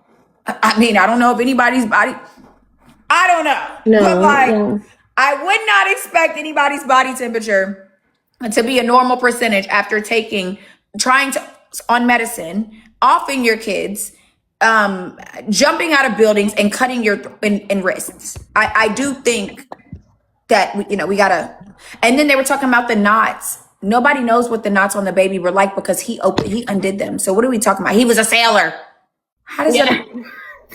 Huh? You don't even know what the knots on the children were like because he undid the knots. So I can understand if it was some super duper up, down, up, the flip. Like what? You said no. It's different on witness accounts. Yeah. You said she told her husband after she jumped and he didn't look for them. What are you talking about? From what I saw, he didn't necessarily say the kids. She was mumbling and mentioned the kids. And he said, where are they? And she said, the basement. It says though, people that have a spinal cord injury can lose body heat and develop hypothermia much quicker than able-bodied individuals. So, because I just Googled it because I heard that, but so when she fell, that's why. And it was winter on top of it, so. Yes, I watched the trial. She had blood loss. That's what I think the blood loss. I think there was just so many different things. That too, yeah. Expecting somebody. She just offed 3 of them. She had voices going on in her head. Like, what are we talking about? Did I read the documents? Do y'all want to read this one? Let's read this document today. Let's read this document from her own account of what happened. Did y'all read the documents? Where she told her kids, go to God, baby, go to God. Where she talked about that she had the hallucinations. The hallucinations continued all day, nonstop. Voices in her face, in her voices in her head started saying, you should harm the. Huh? She said she felt a force come over her. Did y'all read the documents? Because I got them in my phone, babes. The fuck? Y'all swear somebody didn't educate themselves. Did 2 years law school, babe. I do this for 11, please. But I have to go in the morning. He said that she told him she is. Sorry, babe. I have to go in the morning to get my friend from the Native Reserve, but So I'm gonna get down, and I'm drunk as fuck. So I'm gonna get down, but I'm still listening for a little bit, okay? Okay, my love. Thanks for coming. Love you. Okay. Love you more. Yeah, I don't see that exact clip.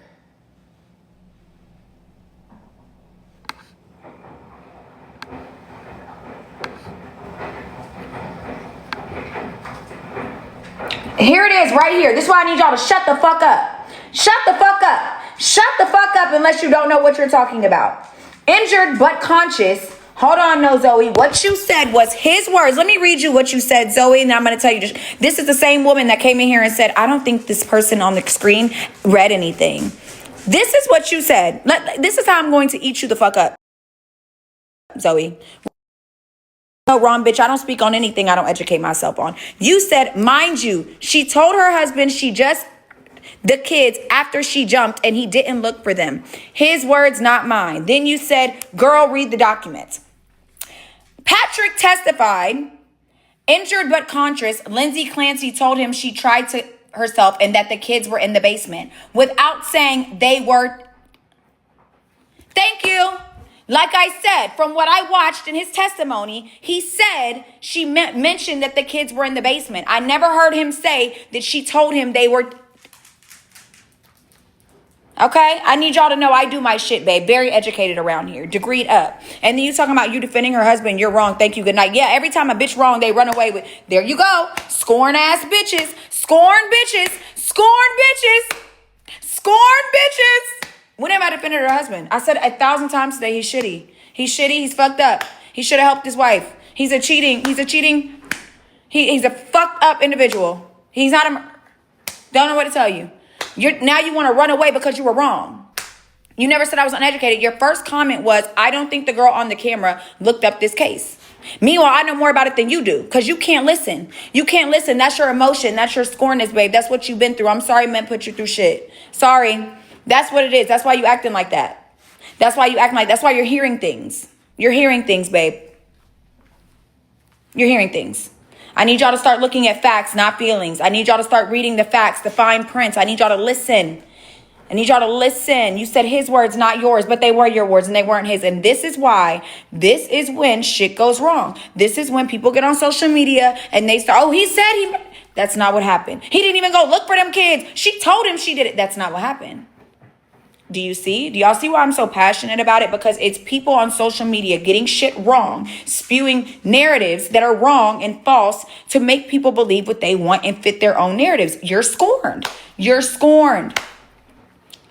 Nothing I've said is defending that husband besides defending him from the fact that he off the kids. And if we could all just sit here and this is the thing, I would love to not ever have to defend this man. I would love for us to actually focus on what the problem is. I would love for this to be a teaching moment for women to understand postpartum depression and psychosis.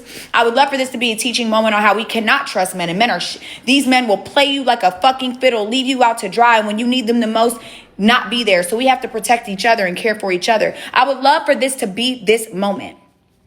I would love for that to be this moment right here. That we get more educated on postpartum and we care. I don't have kids.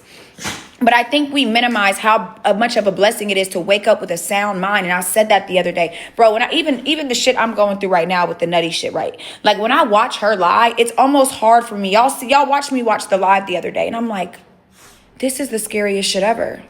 Because when she's lying, I don't even think she's lying for people to believe her. Like GD be doing that. This bitch really believes her lies. Like she's mentally not well. Like I can see it. I can hear it. I can feel like, and it's scary.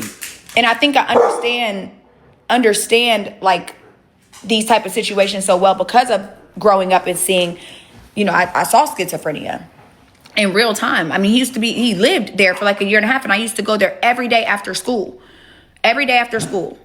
And he was normal, but he still had hallucinations. And I think that this could have been a great moment.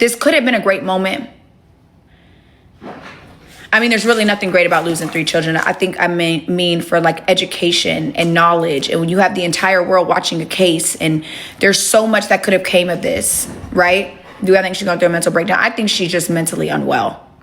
I think she has a lot going on in her head. I think the multiple personality disorder that she's spoken of before, I think she has multiple personality disorder.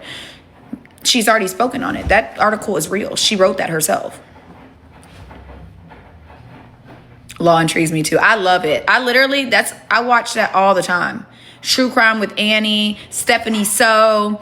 Like, I be watching that shit. Y'all don't ever get to see that, but I be watching that shit.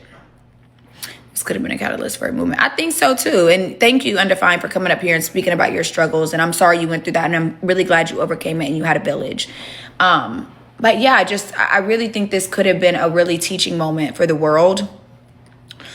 And I love her too. And instead, do you see how women immediately went to, I'm defending him? Do you see that? Oh, it's Sue. I'm so sorry.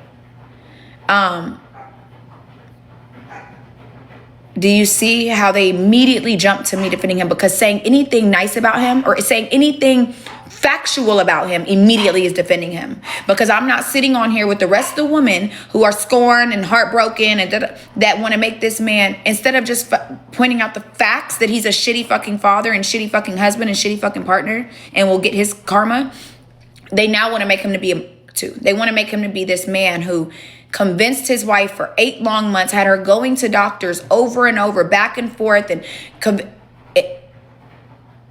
that's what they want to make. And then not only then sliced her in her neck and jumped out of a building. Like, he convinced her to do all of that. He was there in the house. They're literally trying to say that he was there when this happened, that he was the voice. You said like at 8 months, nothing happened. What do you mean? Like, why didn't she do it sooner? Or why didn't he do it?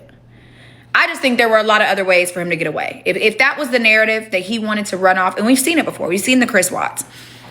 I just think that respectfully and humbly, this was a wild way. This would have been a wild way to run away. And I'm not saying it doesn't happen. I'm not minimizing that it very well could have happened. Men are crazy. But all the facts just don't point that way. The conspiracies do, though. I just agree for them this time. I think that, I don't have depression and I don't have that, but I'm sure the voices just got louder and harder and worse. And she's probably just trying to pop whatever medicine she could it's like people with addiction and shit. I've had addiction, mine was a little different. So it's really hard for me to compare it. But yeah, they're taking more and more and more of whatever they feel. Have y'all never seen nobody on, oh, that shit makes people start crawling. They start, oh my God. I saw somebody on one time, they ripped apart their entire car thinking that it was somewhere. Convinced their friend. I remember when GD one time was so high. She accused her friend of stealing her purse because she got so fucked up. She got so drunk and so she put it in the dryer and then accused her friend of stealing it. She did. No, I'm just saying. And not just accused her, but called her all type of names. Bitch, you took my purse. Da, da, da. You're so fucked up. You're so poor. Da, da, da.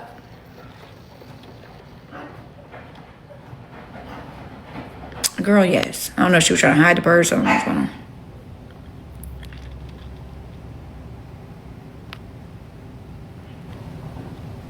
See, yeah, people self-medicate all the time. They do. Even when I was going through my BBL, I was supposed to take my Bactrim and clindamycin once a day. I took them bitches twice. I take sleep medicine.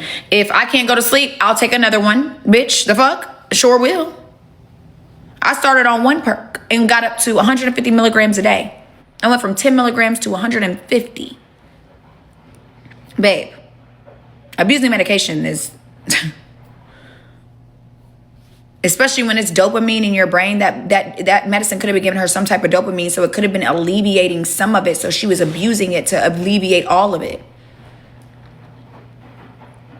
I just think that people really underestimate how important our brains are. And I talked about that earlier. That was one of the first. I think that's my entire point with this. I think really people forget how important chemical and having a balanced brain is. That shit. Think about it. There's people that can walk and think about the fact that there's people that suffer head injuries and now their entire body doesn't work. Arms can't work. Everything's neurological. Even when I have traumatic brain injury clients, right, in car accidents, it's neurology. First thing we do, TBI test. Because if this doesn't work, nothing else will. Pinched nerves, pain, right? I think people understand, even though, of course, it's affecting your physical body. I think I'm just trying to highlight how important our brains are. How important our brains are, right? And how they affect everything about us.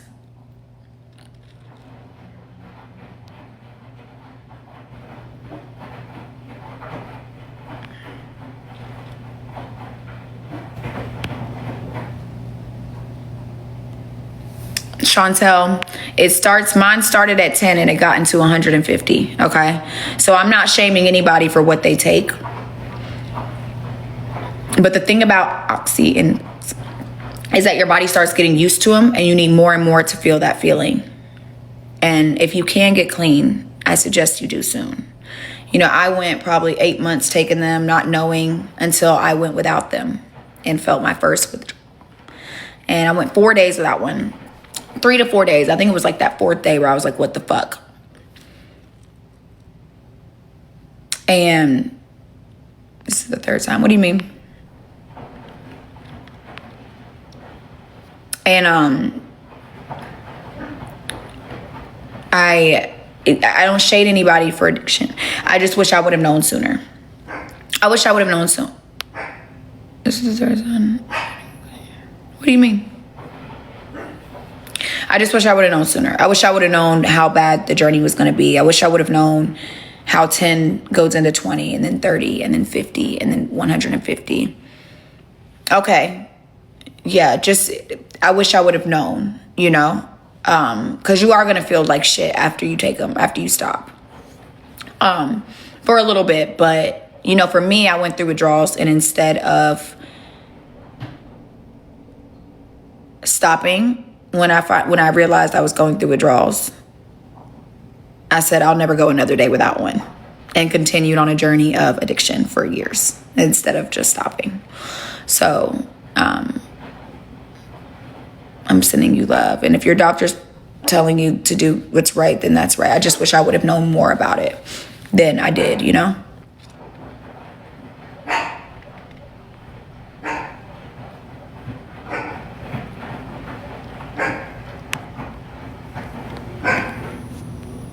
I can't see Shanna's comments. Oh, yeah, I can. I don't know. It would have probably been about 24 hours. Thank you. You mean like to stay sober? I'm over 3 years now, so. You said this is the 3rd sign I'm getting clean. I've been clean since June 2023. I've been clean for over 3 years.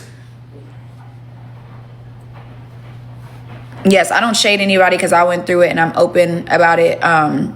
And if you're going through fractures, I'm sorry you're going through pain. And of course we have to manage it. But I just wish I knew more. I really did. I really wish I knew more. How did I get on it? It's a long story, but I first tried them when I had plastic surgery. They were prescribed. I've always had insomnia since I was in like high school. I took them when I had surgery and then stopped. And then I did like the feeling though. So I had insomnia since high school. Got plastic surgery, got prescribed. It was the first time where I was like, oh, this shit, I'm getting some good sleep. Y'all see I'm an insomniac. It's 2:45. And then I stopped after I got off surgery. And then probably like 8 months later, I don't know. I was at the time I was in college working at a law firm. I was in college doing my internship at a law firm and working at the club. And I remember, after the club one night, one of my customers was like, hey, we're going to the Afties. He's like, I'm gonna give you $1,000, just come to the Afties. And I was like, because that club always would give me like better sections because I would bring like good people in there, and they would always like, I was making so much money in the club, bro. I would reserve my own section for Afties, so I would bring my people from the club to Afties. Like I worked at one club, and then I would like whatever club, I can't remember which ones it was at the time, but then I would booked my own section at the AFD so I could sell it for higher because I knew I was going to go over there and make money. So I was making thousands. Like, it was insane. I don't know what the fuck was going on. Anyways, so I was like, bro, I'm not doing that tonight. Like, I got to get some rest. And then he was like, man, what time you got class? I was like, bro, noon. He's like, man, I was like, and then I got to go to the law firm, and then I got to come home, take a nap. And then he's like, man, you going to be fine. He's like, what? We going to be out of there by 5 o'clock. He's like, all you need is a little 7 hours. I was like, bruh. I was like, you know how long it takes me to get some rest and get to sleep? He was like, man, Papa, you'll be fine. And I was like, okay. And he was right. I was right out, bitch. I was knocked. And then I continued on that journey for about 8 months. I can't remember how long I was on them. And it's so vague because I can't remember if it was like so consistent. Like, I remember times where I was flying out of town and I didn't have them. So I'm like, I couldn't have been like that bad on them. But like, I don't know. When I could go through my messages and find out, but I think it would trigger me. So I don't want to go through my messages. I deleted all my dealers' phone numbers. But yeah. And then I remember when I found out I was addicted because it was the Meek Mill concert and he had left tickets for me, and both my homegirls was coming with me, and the tickets were under my name. And it was like around after COVID, like around COVID. And I remember my dealer going out of town. He was like, I'm gonna be in Miami. Like, you need anything? I was like, no, I'm good. Because I didn't know I was addicted. I didn't know I was gonna need them. You know what I'm saying? It just became so normal to just go and get one. Go and get 2. Hey, drop me off 20 of them.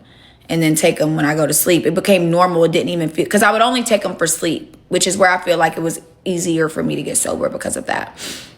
But he was out of town. So I had went like a couple days without him. And that third day, it was the day before the concert, or it was either the second. I remember the day before the concert, I remember calling my homegirl, or the day of the concert that morning. I was like, bro, I don't feel good. I hadn't really slept. I had a headache.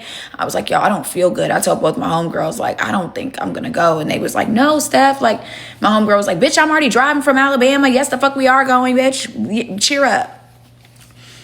So I ended up going out that night.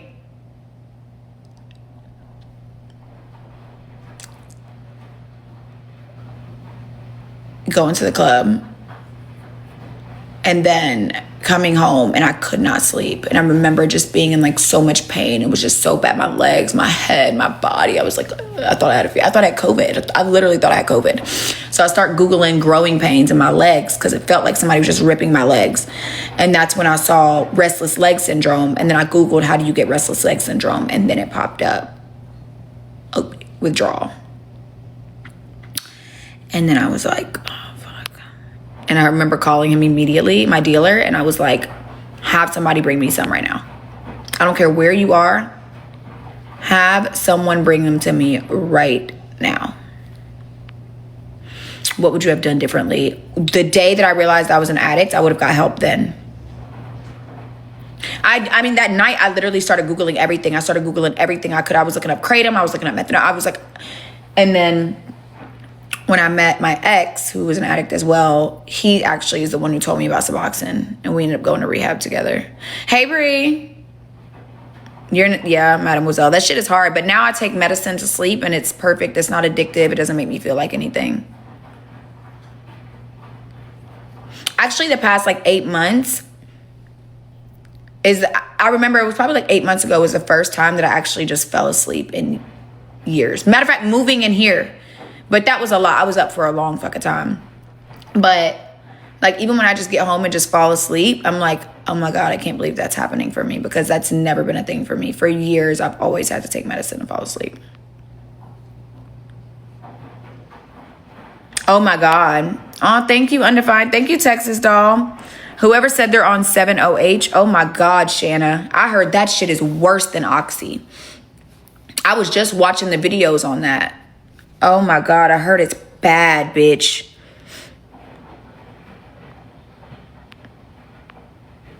Yes. I was on pills when I was with him. We didn't go to rehab till later on. We did pills a long time together. I take Seroquel and Clonidine. But it works. Trazodone is normally what they give you, and that's what he was on. So he was on Seroquel and Trazodone. Trazodone did not work for me. It did the exact opposite. I was on Seroquel and Clonidine. I guess Clonidine is supposed to like lower your blood pressure, heart rate. I don't know. I think it just like calms me down because I have ADHD. So yeah, I use subs to get off too.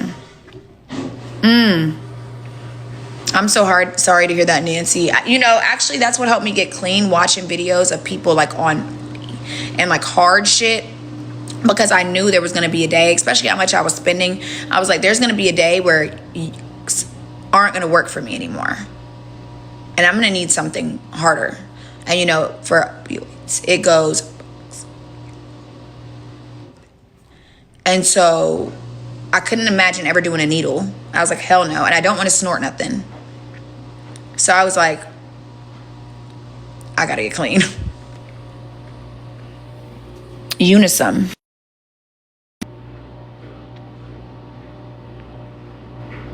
Yeah, they banned 7-0H in Florida, I think, too. I just watched a video I follow a lot of like addiction pages. I watched this guy every 11 minutes, and there's another guy.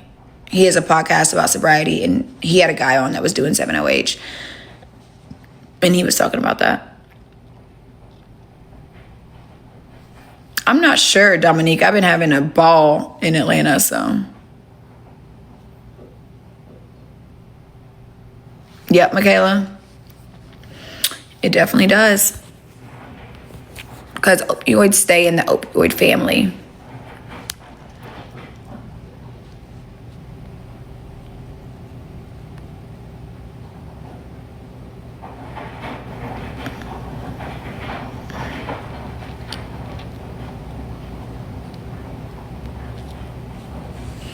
Yeah, Chantel is an opioid as well, but it's way stronger. But they're all in the same family. They have the same type of effects. That's why when they was accusing me of, it was a little funny to me. I'm not going to hold y'all. Because I'm like, baby, that would never be my choice of rug. No, I definitely am guilty of having done that. Not, of course, in 3 years, but like, no, I'm sorry. I'm too scared to put anything up my nose.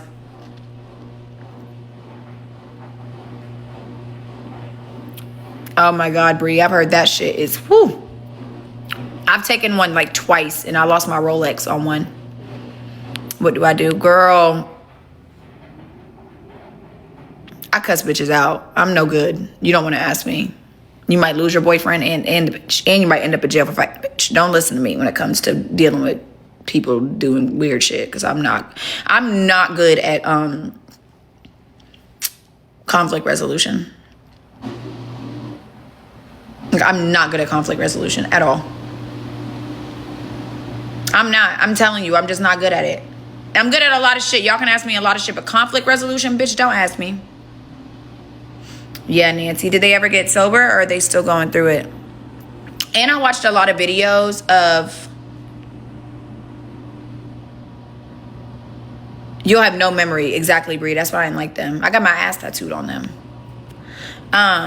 But I watched for you, Nancy, I watched a lot of videos of like, and it's actually sad because I watched a video of this woman. I watched two specific videos that stuck with me, but one was a mom finding her son, and it was like the in-house camera footage, and it felt more raw because it wasn't like she pulled out her phone and recorded it. It was like camera footage from in the home, and she posted it, and somebody was like, why would you post this? Oh my God. Da, da. And I had to write her, and I was like, thank you. And I was like, I know that was probably traumatic. I know it was brave. Everybody deals and copes differently. And they probably gave her what's the thing they use in Mexico? What's crazy? I had met a guy here, and he was about to go get in a self-induced coma in Mexico. And I was like, look, give me a week. I got you. I was like, look, I can get you sober. By tomorrow, you won't feel anything. And he always texts me and is like, I owe you my life. Thank you so much, Steph. Do you need anything? Are you good? He got money too.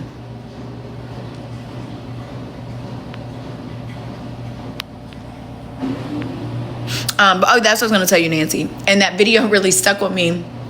And I told the mom, like, you know, thank you, because videos like this keep me sober. Ibogaine, that's what it is, Shanna. Ibogaine. Out there, they do Ibogaine. I've heard of the self-induced comas, so they put you in a coma, but I've also heard of Ibogaine, which I don't know if it's a self-induced coma. Ibogaine is like a treatment they give you where they monitor your brains. You do go to sleep, right? But then they like monitor your brain. I was fortunate to get sober when I did, but I've seen all of those. I don't know how long he was talking about Taekwondo, but I remember when he was, that's how desperate he was. He was going to put himself in a self-induced. I know Ibogaine is only like 24 hours, I think. But Ibogaine, I looked it up. It's like a root. It's like in a chemical. It's a plant. Apparently, I forget what culture, but they use it in like tea. There's like healing properties. They use it like every day, I guess. I don't know, something like that. It's like a healing property. Hey, bald head. Oh, thank you, Nancy. I'm sending your guy friend love and proud of your girlfriend. I was asking about a brain trauma and their brain is normal. Oh, yeah, for sure. I always say that's the one thing I'm blessed at. I'm sure I'm like, I mean, my brain is never going to be fucking normal. But I am so blessed and fortunate that it could be worse. You know what I'm saying? I could wake up and feel like I've lost my mind. And I really am the same person before I got sober. I mean, before I got on pills. Like, if I notice differences, then I think the only difference I've noticed is my memory. I think like my ADHD was definitely brought on by addiction. Potentially, though, I can't really remember. But if anything, that's the biggest thing I suffered. Is that how you got the guy sober? No, I helped him. He did subs. Hey, Kaylin. Suboxone. That's how I got sober, and that's how he got sober.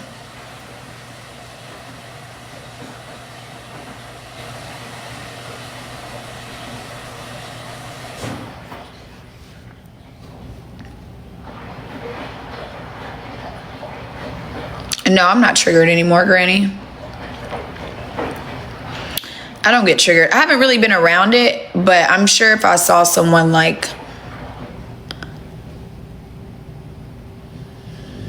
Actually, I have been around. When I was dealing with this rapper last year, or earlier this year, he popped him.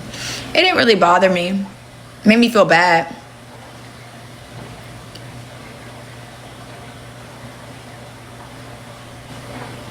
Oh, Texas, of course it's not. What made me want to try? Oh, I just explained that, but I had insomnia and I was prescribed them. And when I got prescribed them for my surgery, it was the first time I was like, these shits feel good. It's the best sleep I ever got.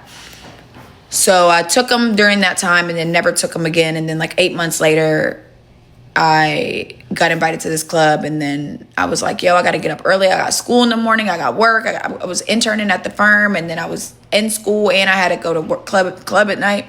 He was like, bro, you going to go to sleep as soon as you get home. You're going to be home by 5. And I was like, no, I get home at 5 and I won't go to sleep till 7. He's like, man, pop a perk, you'll be fine. I was like, give me one. He was like, okay. And he was right. I got home, I popped that, I was out. And so I just continuously started taking them. So insomnia definitely led me to addiction.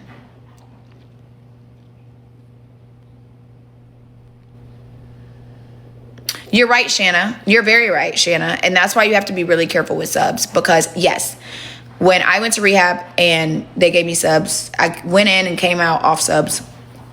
And I like did the detox real quick in and out. And because it was so easy, yeah, it made it where I immediately left and went right back to it. I left rehab in August of 2022 and went right back. You're very right. It definitely made me feel safe to go back and forth. Because it was so easy. I mean, you don't feel any withdrawals. You don't feel anything. But the second time, June 2023, the second time I got sober, I knew I was ready. I knew I was ready. I knew I wasn't going to go back and forth. It's part of the reason why I stayed on subs so long, because, you know, you can't get when you're on subs. So I knew I was ready and I wanted to, but I knew I was like still scared. And so I was like, you know what? I'm gonna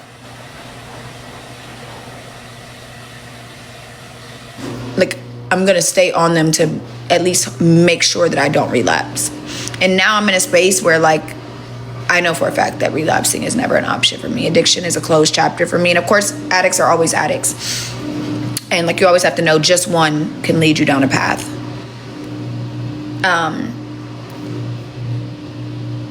So I'll never, if you're an addict, you're always an addict. I always say that. They tell you that in 12 steps. You're always an addict. You're a recovering addict, but you're always an addict.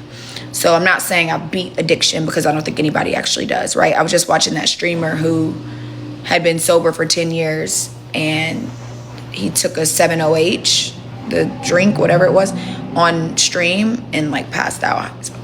Ruined his sobriety. His friends, his family, his parents was calling him. Ruined his sobriety. He'd been sober for 10 years.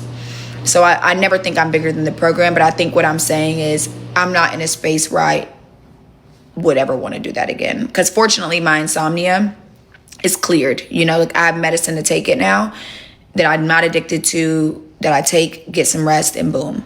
So I don't really have any other desire for, the high feels good. It does. I miss it sometimes, but not enough for what I know it's worth, Girl, gardening gives me anxiety.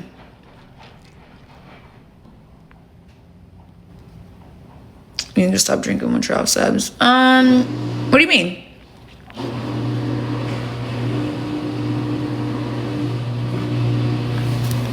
Yeah, Granny, Dope Sick is on Hulu. Painkiller is on Netflix. And if you watch the best one, I would recommend them to watch Her Legacy. I love that you mentioned that. I always tell people watch Dope Sick on Hulu, Painkiller on Netflix, but the best one is Crime of the Century on HBO. It literally shows you how big pharma, they got sued for billions of dollars. They were literally lying, having doctors prescribe these things, saying they weren't addictive.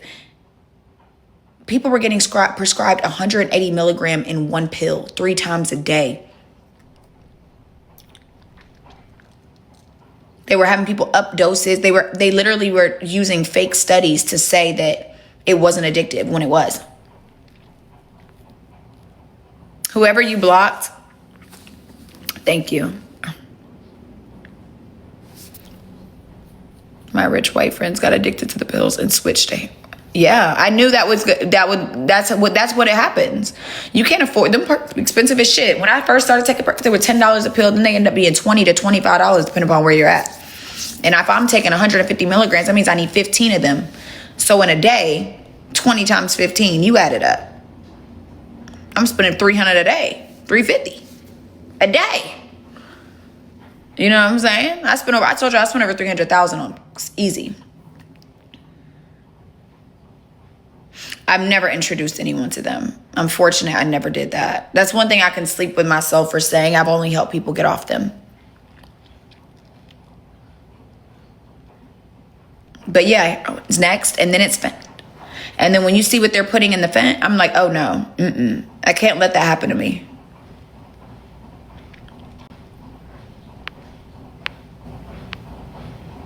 It is a constant struggle. It is. That's why it's really annoying when people get on here and are like, addict, and it's like, bro, they already beat that. Come with something harder, please. Thank you. I think that's why I truly think if I wasn't sober, I wouldn't be as proud of myself as I am. I would definitely write a book or do a podcast or something.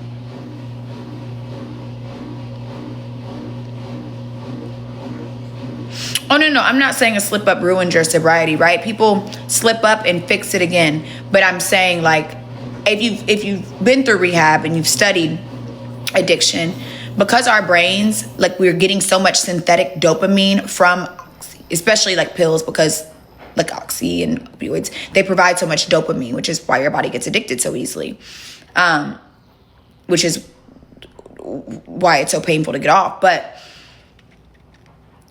I'm not saying it ruins it, right? People pick up and do it again and get sober again. So I don't want to minimize that. Thank you. Never will be yours. I don't want to minimize that or the ability to fix it and get sober again. I know for me personally, let me clarify that. For me personally, a slip up could mean ruining it. You know what I mean? A slip up could mean ruining my sobriety, because that feeling is so powerful and is so strong. And if I do just do one, it may lead me to do just 2 or 3 or 4. So everybody is different. And I don't want to say that ruining anything is that. But, you know, for me.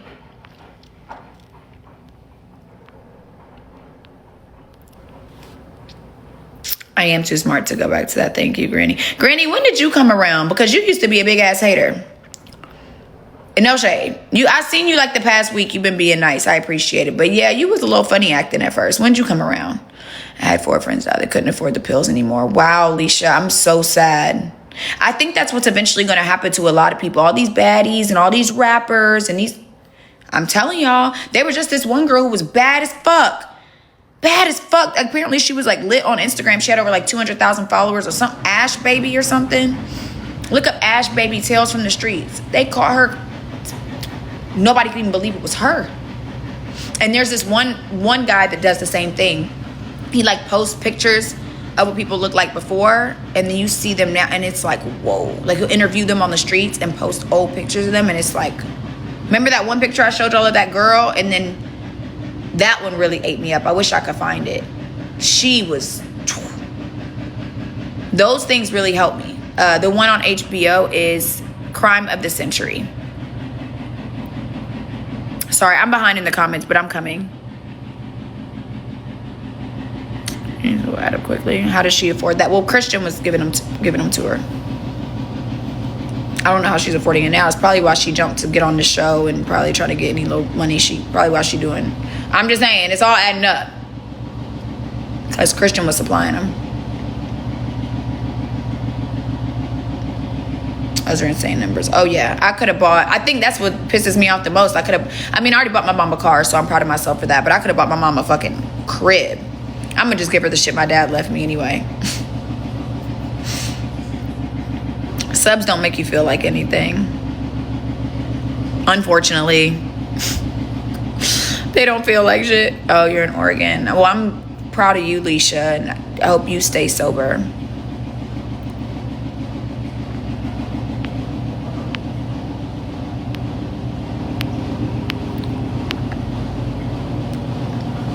Oh, Mika, I'm so sorry. That book will be amazing. Maybe one day I will. Chantel, yeah, in the ambulance, they were probably going to give you a medical grade and like a low dosage. You look so much better. Thank you.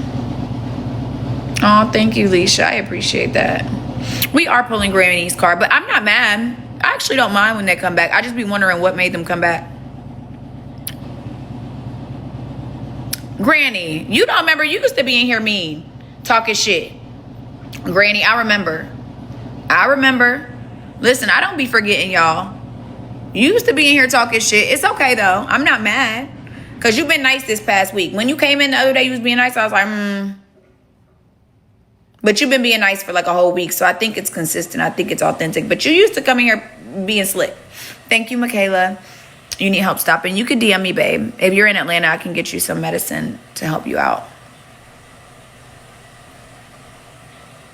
Yes, Texas doll. Absolutely.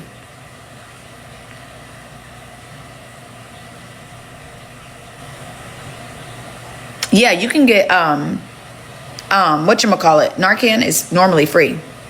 I do think it has to be prescribed, but it's normally free. But yeah, your body does build up a tolerance. Because I started at one pill a day and went up to 15.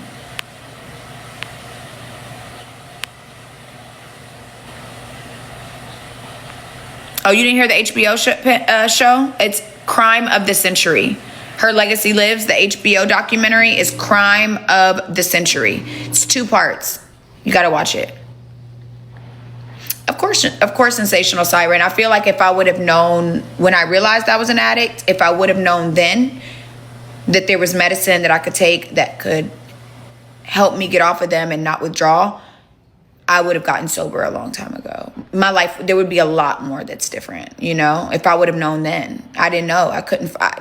All I knew is this feeling is the worst shit I've ever felt, and I need another one. Like, I'm feeling like I'm dying. Like, literally. Could not sleep. I took 6 Advil PMs. I couldn't sleep. Couldn't eat. Holding my legs in pain. Taking back and forth from the bed to the shower, to the bed to the shower. Running a bathtub. I mean, it was bad. And I feel like at that point, I was probably only like 6 to 8 months into addiction. And if I would have known that there was medicine that could prevent that, I would not have gone on to be an addict for another 3-4 years, however long it was. Do you think people could get addicted to Addy? I'm not 1,000% sure. I'm really only educated on opioids, to be honest. All I know is a mental addiction and physical addiction are 2 different things. And opioids, they say, are the worst because it's both. But like with opioids, your body physically goes through hell. It's like alcohol.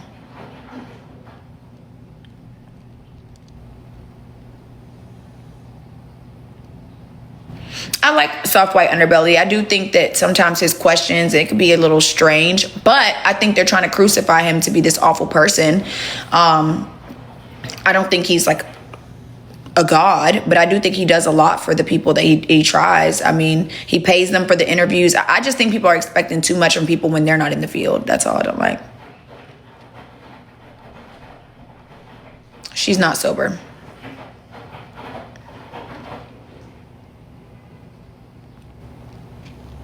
Exactly. Okay, money.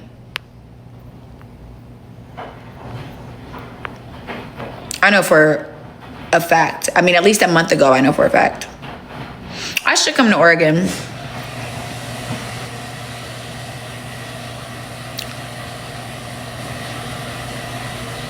Why do you think I got addicted? I was an insomniac. I still am. I had insomnia, and it were like the first thing that helped me get some sleep. I was in school. I was working. I was going to college. And my schedule was always different. But when I first got to college, I was 8 a.m. to probably like 3 p.m. Then I had to go home, change my clothes. And I had to go wait tables at this Mexican restaurant. And then study when I got home. And then go to sleep. And then do it again. And then I started working at the club. So then my schedule for school started coming at like 12 p.m., 11 a.m. Or 11 a.m., 12 p.m. And then being in school till like 6 or 7. At one semester, I only did school on Tuesdays and Thursdays, but I was there all fucking day because I worked at Magic on Monday, Wednesday, Friday. I know that's what it was. One semester, my schedule was like perfect for me, to be honest, because Monday, Wednesday, Friday, I went to school from like 11 a.m. to like 8 p.m. And then I would leave school and go straight to Magic. And then Tuesdays, I could study, sleep, clean, chill, and then do it again on Wednesday. Yeah, it was Monday, Wednesday, Friday that I was in school. I remember that. That was a good schedule because I had the 2 days just completely off to do nothing. I did used to smoke. Oh, Yerks didn't make me productive. But basically how I feel like it was my schedule being so off and having insomnia, being able to just go to sleep when I wanted, it just felt so good. You don't have to apologize, Granny. Listen, I'm not bothered. I understand that I'm a hard person, especially because I'm alive. Like, I'm more on live. And I think these days we're so used to consuming edited, clipped shit. I think there's a lot of streamers and stuff too, but I think sometimes it's hard to digest what somebody has to say. And I know I'm not an easily digestible person. And I know it can be something I can say can feel like fuck it, and be taken a certain way. So it doesn't bother me. I always be wondering, because some of y'all come around and some of y'all will come in and be like, yeah, I used to not like you, but I liked you on this day and I like what you're talking about, or da-da-da-da. And so I just be wondering what makes some people come back around. That's all. To be very transparent, it's not going to change anything about what I do, but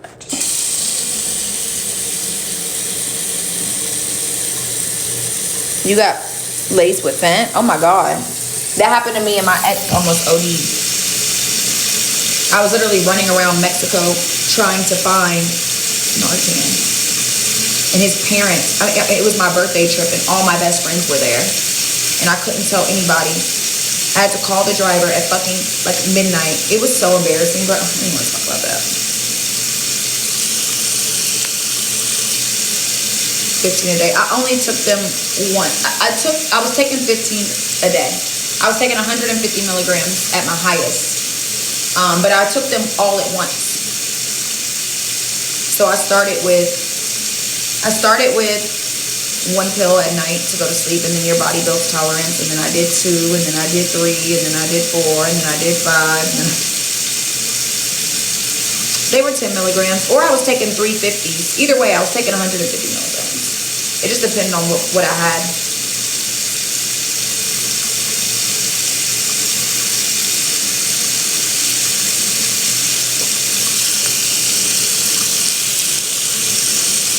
The pups are good. I hope you like it, her legacy. Let me know. Come tomorrow and let me know what you think.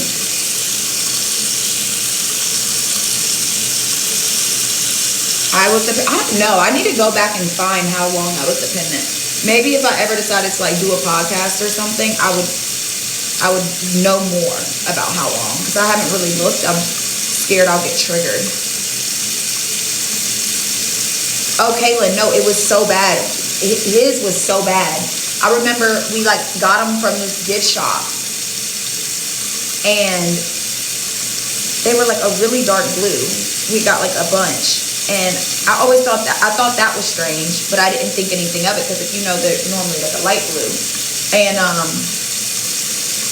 we're gonna wash our hair tomorrow with our new Sacred shampoo. But yeah,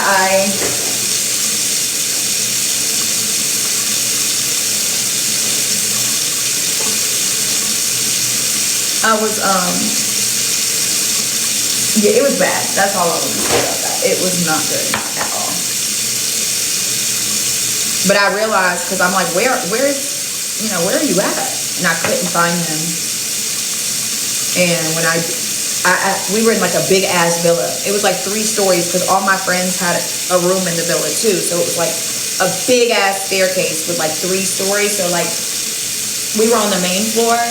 And then you go up, or no, I'm sorry, we had the top floor, because we had like we looked over the view and everything, but there was like 3 floors, and like the main floor is like when you walk in, there was no rooms, the kitchen, everything was there. That was where I think the like people slept at, you know, the people that worked in the villa, like the chefs and the maids and stuff, they were in there. Sorry, not maids, housekeepers.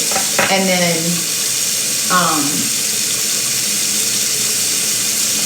my friends were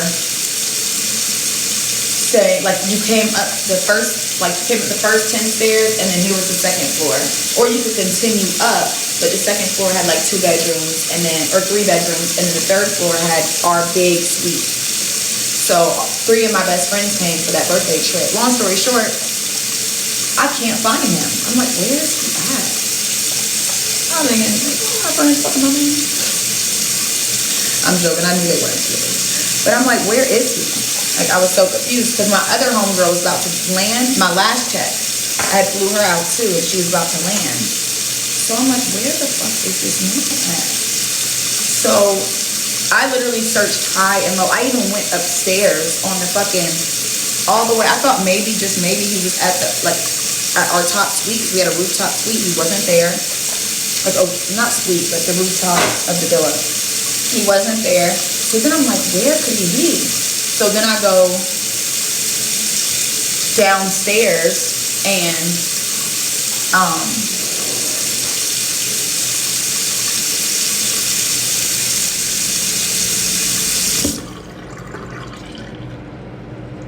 it's the dryer. So then I go all the way downstairs, and I find him passed the fuck out in some random, I don't even remember where it was. Talk about it. Oh, let me get these to the people cleanser. I find him like randomly just in like where the maids and stuff were supposed to be sleeping. That's where he was. And y'all know I was pissed. Y'all know how I was coming. Y'all know how I gave it up.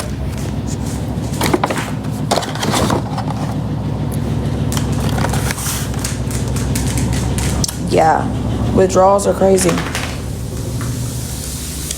It's the restless legs. That's the shit that made me realize. That's the shit that took me to be like, what the fuck? Thank you, Chantel. Yes, all 3 of those are it. Okay, y'all told me to get this used to the people cleanser. So first we're gonna wash our hands so that we don't have sacred on our face. On our hands. Because I did just put that in my hair. And then we're going to wash our face. So I'm gonna wash my hair tomorrow anyway, but I just don't want it feeling wet.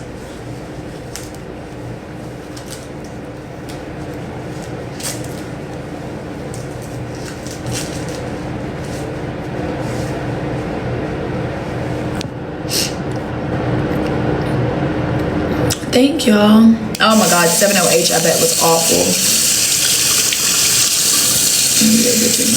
Oh wow. I love that.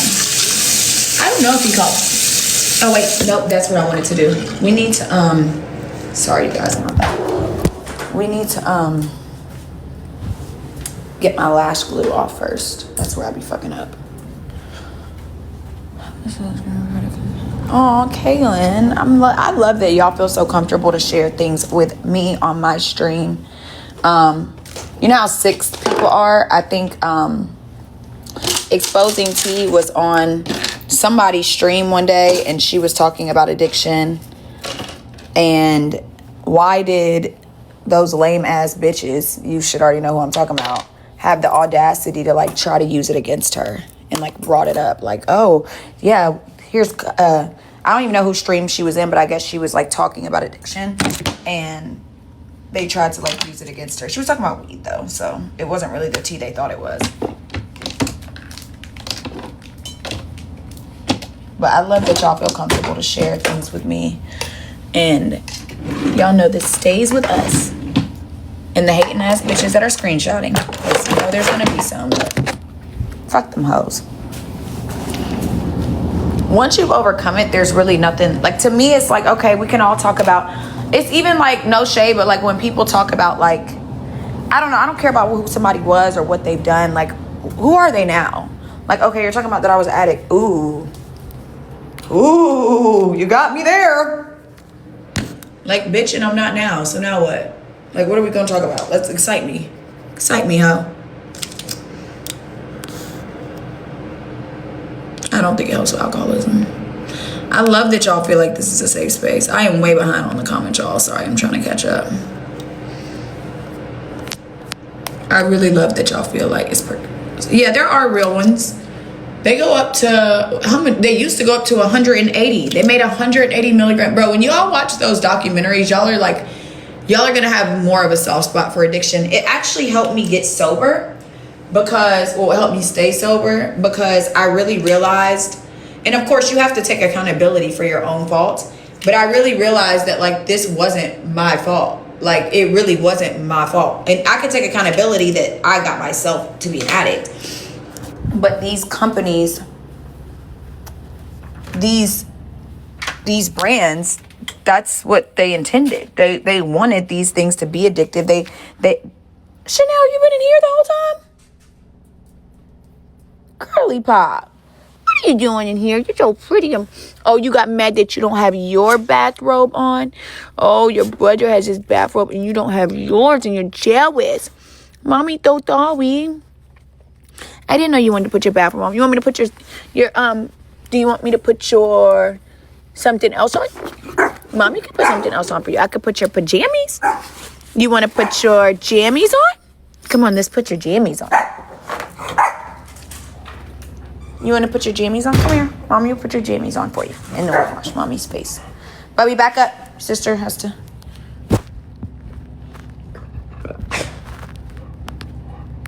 Oh, you're so sweet. You said, wow, I came so far. Yeah, sometimes it's annoying that y'all haven't got to see. Come here, Chanel. Gotten to see so much of me. Come here. Bubby, you first.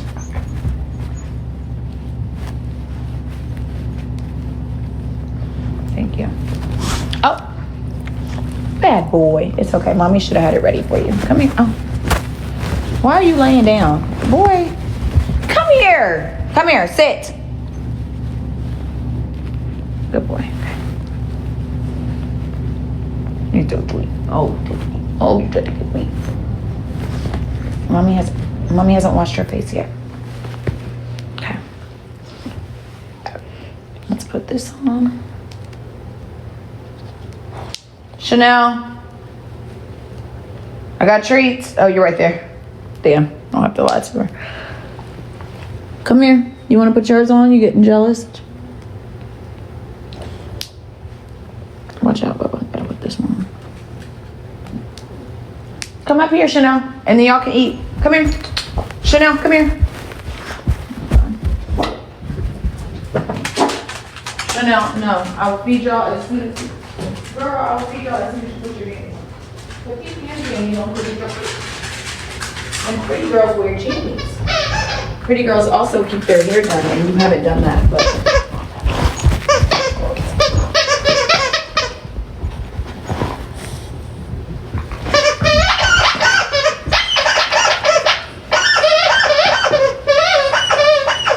Cute, see? Let's put this on.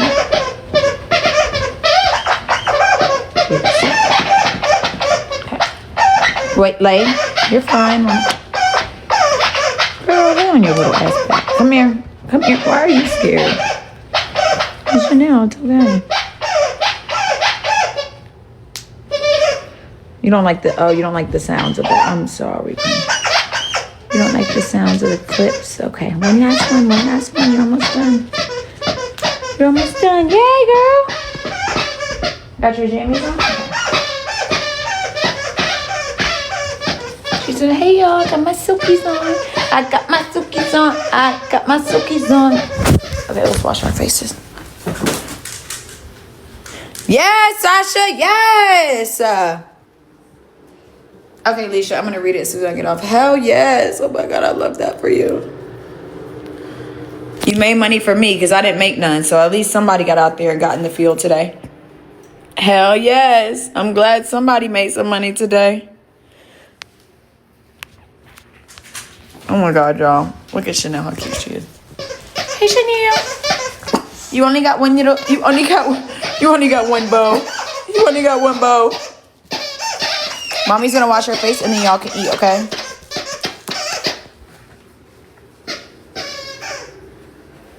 Oh, thank you, India. Y'all are so sweet. Hold on, I'm like trying to catch up. Do I think what helped me get through school? No, I don't think I wasn't that addicted while I was on them. I think the sleep, I was like,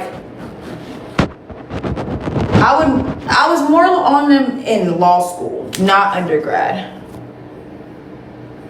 I don't think I was, because if I remember correctly, when I realized I was an addict was more so when I was like interning, which would have been at the end of undergrad. But I don't think it got me through school. I would say it more so, I was better on my sleep schedule. Oh, thank you, Sensational Siren.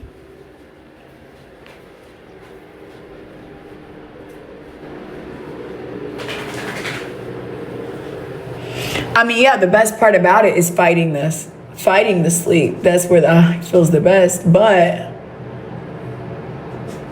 I eventually would let it win. Because, I mean, that was the point, you know? I was on, I used to love gardening until I had my BBL and they made you stop. And when I had my BBL and had to stop gardening, when I started back, because you couldn't garden for like a month, when I started back, it gave me like awful anxiety and stuff. I didn't like it, so. They made you productive. They didn't make me productive. They just made me sleep.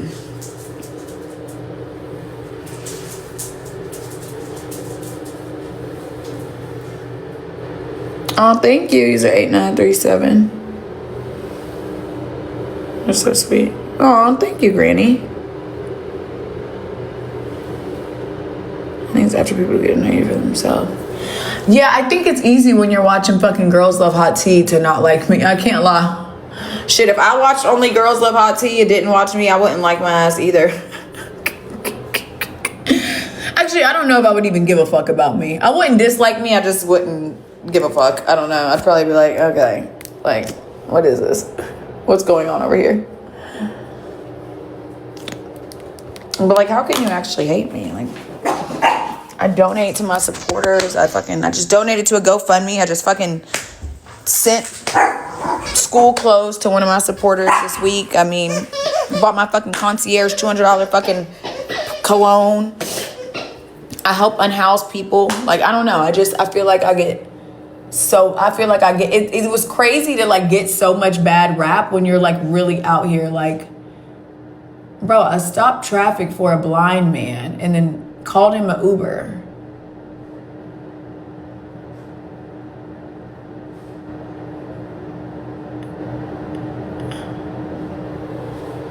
That was my second time calling him an Uber, actually, because I saw him at Publix the week before and got him an Uber. Walked him to the Uber too, because he couldn't see. I'm like, I don't understand how. I mean, I can see how people can not like everything I have to say, but like the waking up every day and like disliking me or having something negative to say is like, it's just a little exhausting. And it's like, I'm really not that bad. And I get so blessed. Like, I'll literally be out. Like I was last night. Was it last night? Last night when I was out and the guy from the night before had walked up and he's like, yeah, you don't remember me last night? You gave me my card. You like offered to get me an Uber. He's like, that was so nice of you. I'm out here offering Uber rides to people. I mean, that's why I feel like I'm so blessed and just fortunate because, I mean, shit. I be doing my thing. I be giving back. But listen, I also understand that I'm not the most likable person in the world on social media. But like in real life, how can you just fucking hate me? Okay, y'all, so we're gonna use this. This is the cleanser y'all told me to get. Use it to the people. This is a part of the $3,000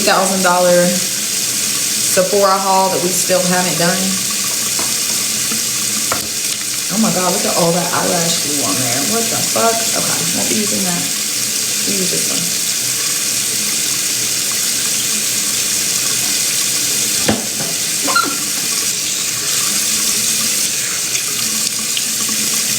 Yeah, they did lace this in Mexico. And then I almost went to prison leaving out of Mexico.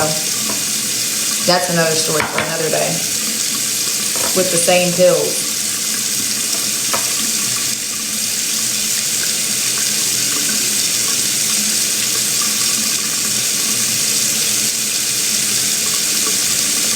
With the same fucking pills. Oh, I'm the sensational siren. You love my realness. I love that. At least somebody appreciates it, because bitch, these hoes don't.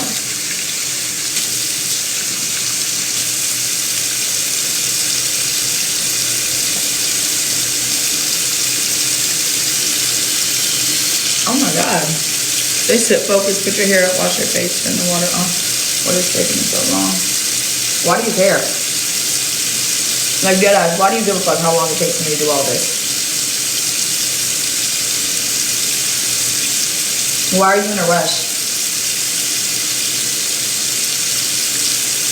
Didn't I just say I had to get the lash glue off my face? I had to get my lash glue off, babe. It's a process. Y'all just see, they find anything wrong. How did I tell my mom and dad? I'm the type of person that tells my parents stuff after I've overcome it. Like, I don't talk about my problems while I'm going through them. I'm not the person that talks about my problems until I've overcome them. Addiction, even my first abortion. I told my mom well after. You know? I didn't tell her till it was already done and I handled it. You know? And she was like, why didn't you tell me? But I probably shouldn't do that. I don't want to get any whatchamacallit in there. But yeah, I would say I'm the type of person that tells them when I overcame it. So my mom said she had already knew because she saw the amount of money I was spending.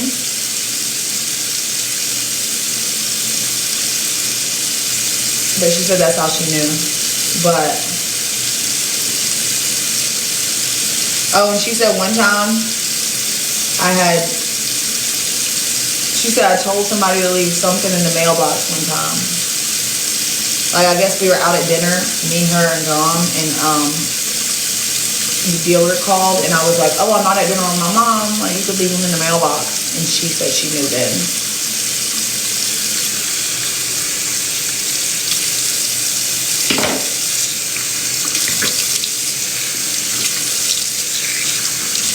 And my dad was just like, do you need help? Do we need to send you to rehab? I was like, no, I already overcame it. He goes, oh my God. He doesn't really understand addiction. My parents don't really drink or smoke.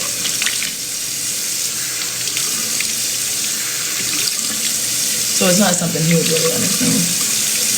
He was just concerned if I needed help.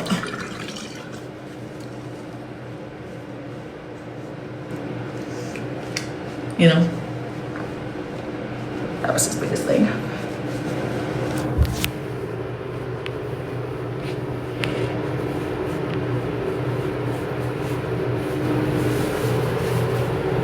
So once my mom knew it was over, it was like better. They said this is tweaking. It's the Rise Above podcast. That's the one I watch. That's the one I watch. Remember I was telling you I watched a podcast about somebody doing 7-0? That's the podcast I watch, Rise Above. Watched a podcast about somebody doing 7-0? That's the podcast I watch, Rise Above. I think the name is like Rise Above with Kevin. Yeah, girl, I'm subscribed, I think. You're going to see me in the comments. A lot of those different podcasts help me. Oh my God, Shanna, absolutely not. You will go into precipitated and that shit will be bad. See, that's why it was easier for me with subs because I didn't take them all day. So because I only took them once a day, getting through the 24-hour mark was hard for me, or the 18-hour, whichever one you want to do. It was easy for me, I meant, because I was used to already waiting until about like 10, 11 o'clock every other night. I mean, of course, I would have indifferences and like take them sometimes an hour earlier, an hour before, but I normally only took them once a day. Unless I was traveling, then I would take them on a flight too. But normally it was once a day. So yeah, it was like, it wasn't hard for me to get through that. We are homegirls just talking, y'all.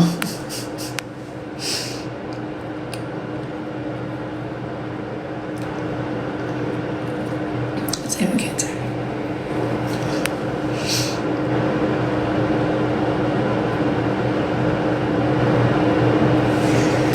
Thank you so much, Indiana.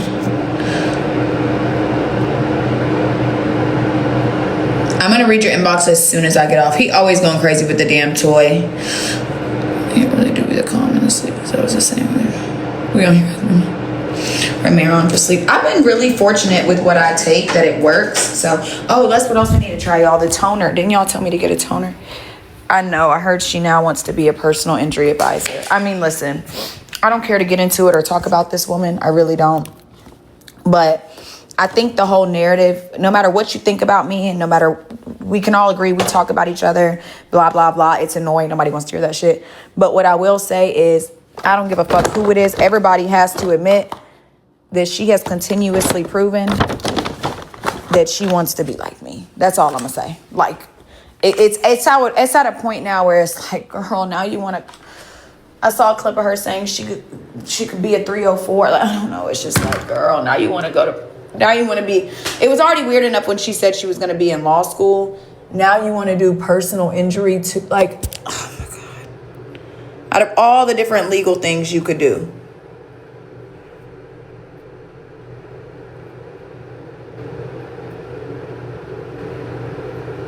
What do you mean? I'm not on Searcher Line. I'm on Seroquel.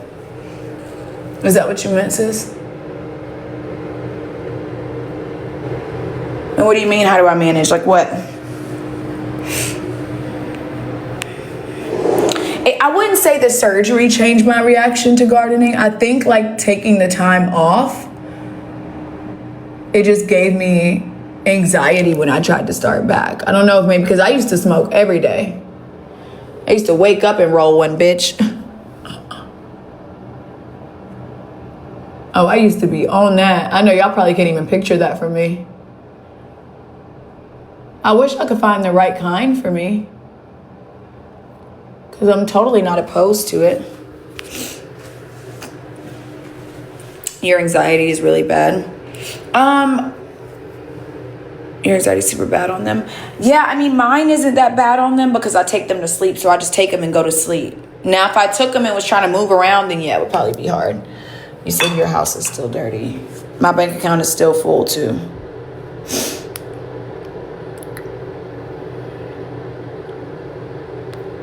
Texas doll don't give a fuck. Tonight is not the night for that. She getting y'all up out of here, so y'all can do that tomorrow. And when y'all come, can y'all come with something that excites us or something? Like, excite us. We tired of hearing the same shit. We'll be cleaning tomorrow. Right now, we're talking about addiction and having girl talk. Like, they always want to pop in.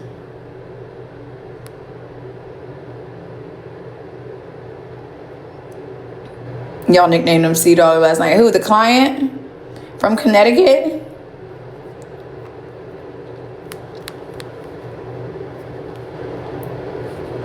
Hey, Yanni. Being locked up and withdrawn. Shauna, remember the girl that was in here the other day and she was like, oh my God. She was like, girl, I was in jail with you. She was like, you bought me an Uber home. See, that's another thing. It's always somebody coming in here. And don't y'all notice, like, when people drop in here and they're like, oh my God, I was in jail with you. You bought me an Uber home. Or the other person was like, Steph, I met you in real life. You bought me and my man a shot. Like, it always be after somebody talks shit and then somebody else comes in and is like, oh my God, Steph, you were so nice to me. Da-da-da. I'm like, I'm sorry. It just happens that way for me. But remember, she came in here and she was like, girl, we was in there together. You got me an Uber home. I damn near felt like I was withdrawing off my subs. I kept trying to use that as a way to get us up out of there early.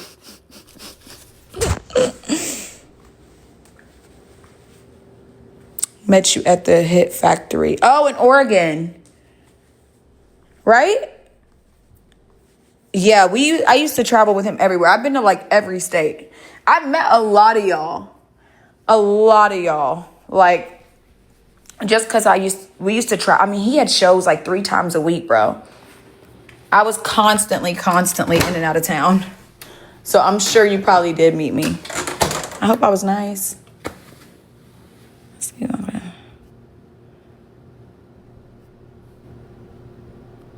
You funny as shit, Kaylin.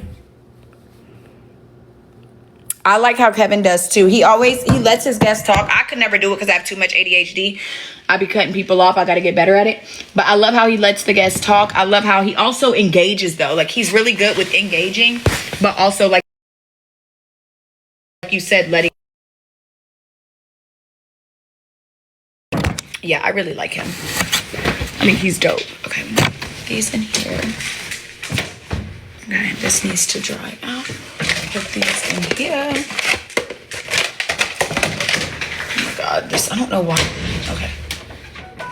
Bulky items.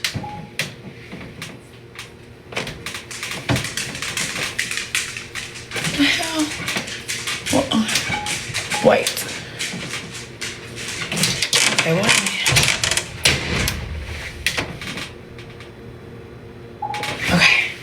We're gonna put this back in here. What the fuck? Why is it still so wet?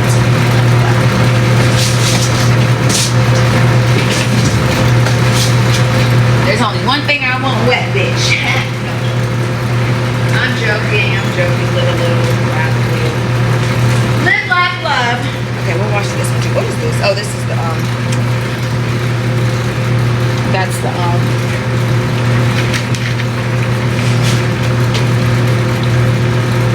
y'all remind me to get some bleach in the morning, please.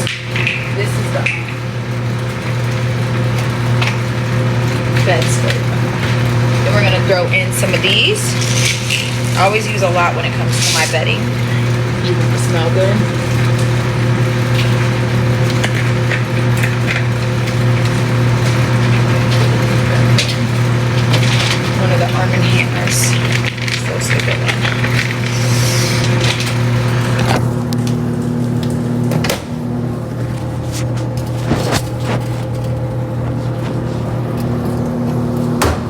Listen, bitches have been copying me for so long, and it does not bother me.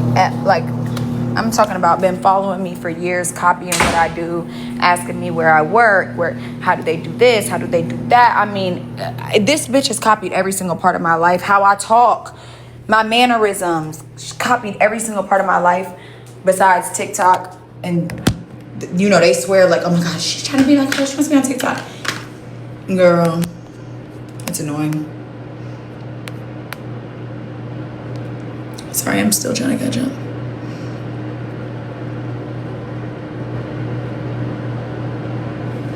They did sue from the addiction thing. People's families sued those companies for billions. You gotta watch the I'm telling you, you gotta watch the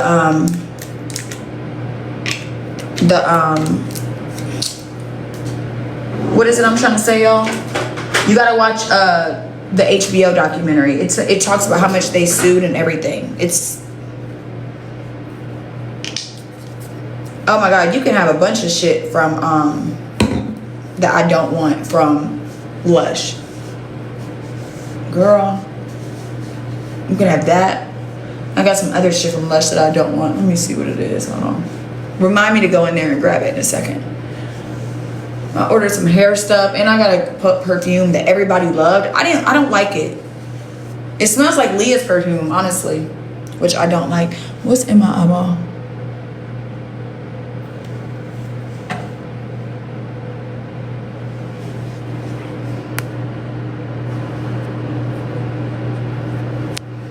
I would never, I don't see you opening a clothing brand. Her legacy, let me just be honest, and it really doesn't have to be about her, but like, she has no direction, nothing on what she wants to do. That's why she just be waking up and lying about shit, because it's no direction. That's that addiction too, though. It makes us just do anything. She don't have no direction. She don't know what she wants. She don't want to be a lawyer. She only wants to copy everything I got going on. It's fucking strange. Wish bitches would stop. Okay, we're gonna do the Clarins double serum. If you know, you know. This is like this is the shit, okay? This is the shit.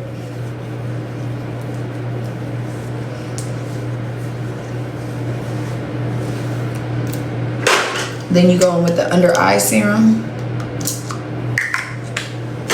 Now I know Clarins can be a little up there, but I don't think it's awful. Okay, I don't think it's awful.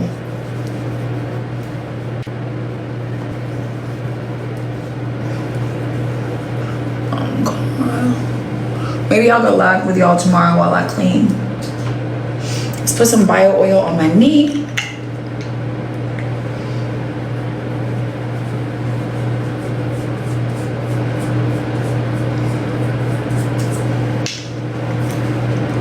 Maybe some of my face a little bit. Just a little bit.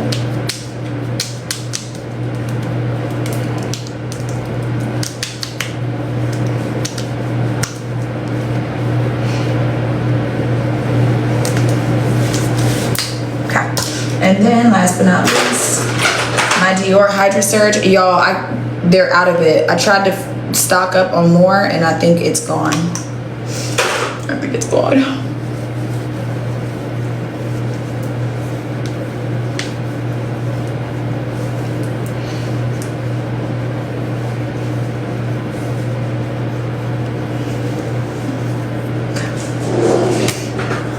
Oh, last but not least,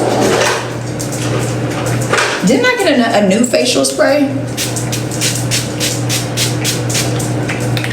Didn't y'all tell me about some facial spray I need to get? I think y'all did. Okay, let's feed the doggies. It's proof that she keeps up all the time. You funny as shit, Texas doll. Yo, Texas doll, you are funny as hell. I know all your friends have a...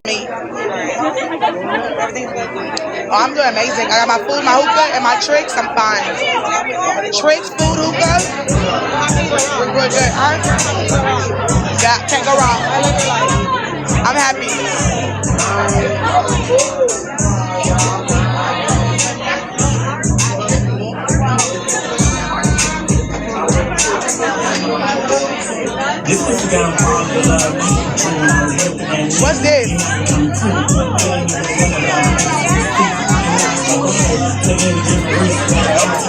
Oh yeah, bare face, no makeup, no lashes.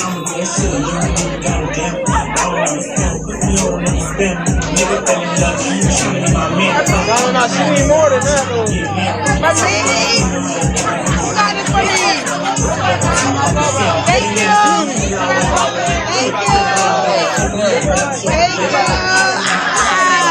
I love you. Anybody just give her 120. Oh, thank you.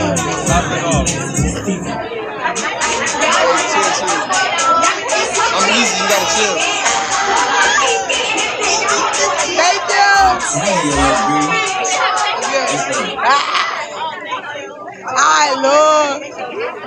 I love it. Thank no more. Thank. I love roses. You know that? I love them. It's my good. Thank you. You brought everybody roses? Bro, they brought everybody roses. They got y'all roses. They brought everybody roses.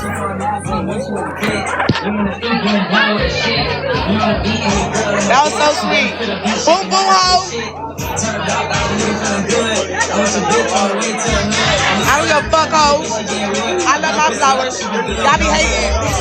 You know what's underneath. I'm in the studio. Boom, boom, ski, ski. Bad bitch. Nasty hoe. Yo, nigga wanna fuck me.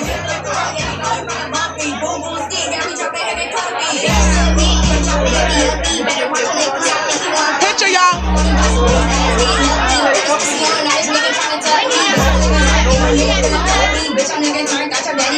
He got me flowers.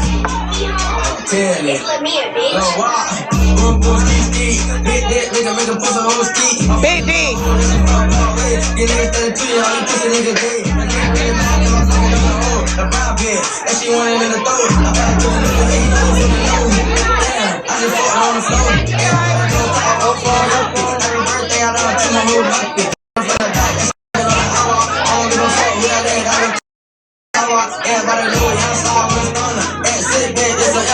Who a pork chop?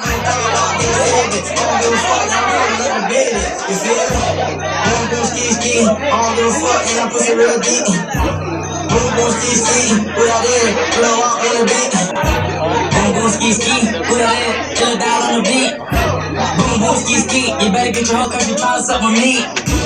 Boom, boom, ski, ski. It's a breed on the motherfucking beat. Boom, boom, ski, ski. Pussy so wet, we done fucked up the sheet. Oh, yeah.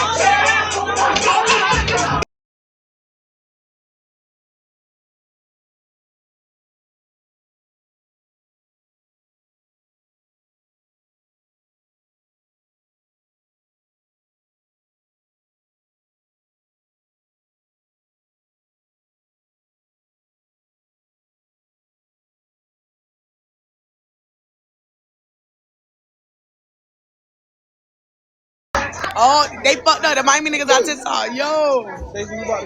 Okay, Why you don't come with us?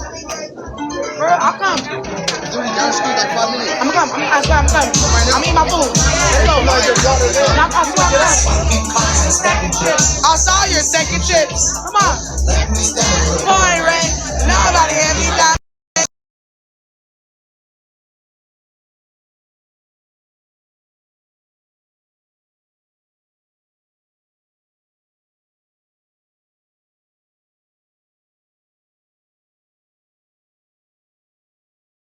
Yeah, go on.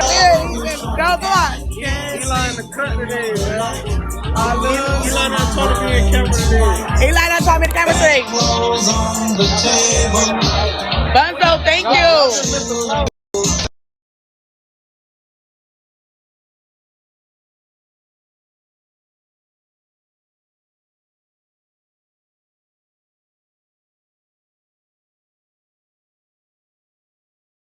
Boulevard, getting back, playing every part, broken hearts and bitter bills, swallowing these jagged little pills. Your messages I love my life. I wouldn't trade it for nothing.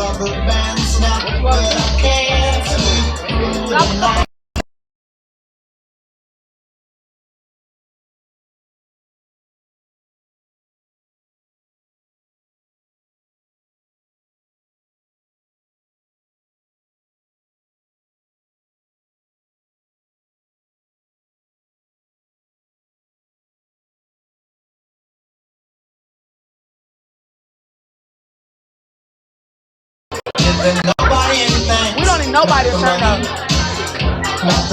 I know how to act the ass. But I can't sleep through the night. Thank you, Bunzo.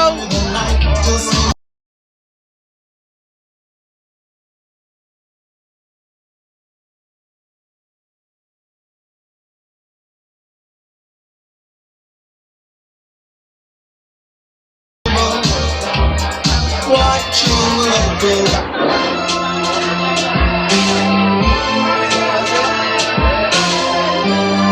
No. No.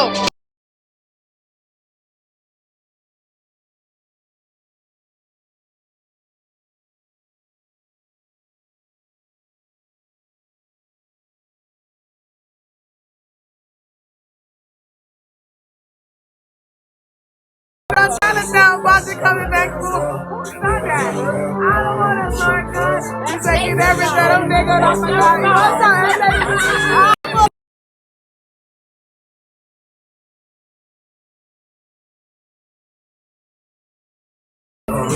You see it on the floor? What the fuck? Take a picture.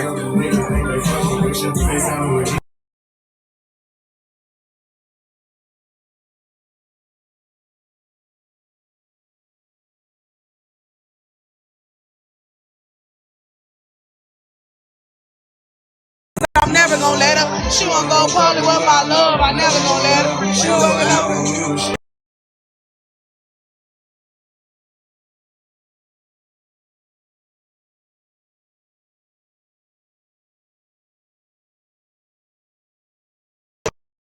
Ain't play with nobody, child. I ain't no sex offender. Just like that, I wanna buy that I never said.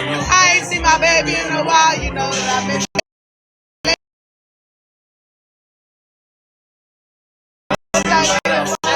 I give him a shot.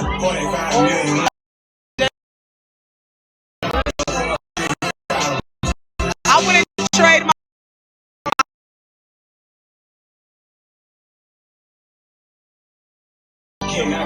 I got food, my tricks here, and my hookah. Get the fuck out my way. And I got flowers. They brought me flowers.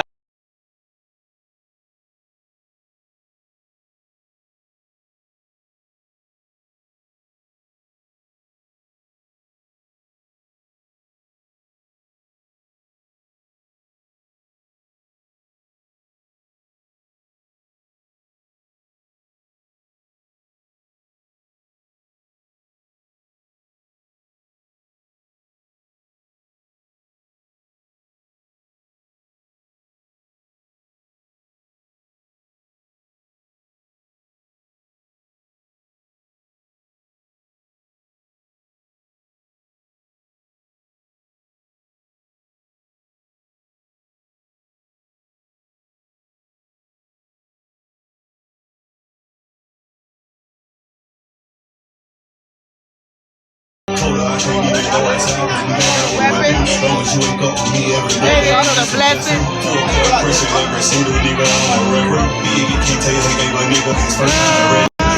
Amen.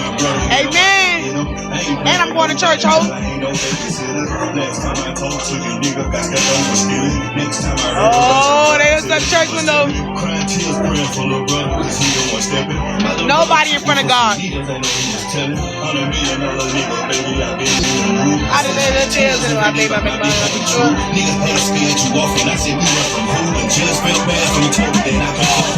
You can't get no money with us, nigga. You like to lose. He can laugh it up till they kill him.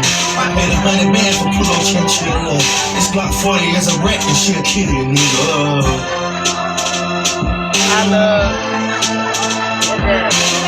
Let's go, baby. Oh, let's go. Come on.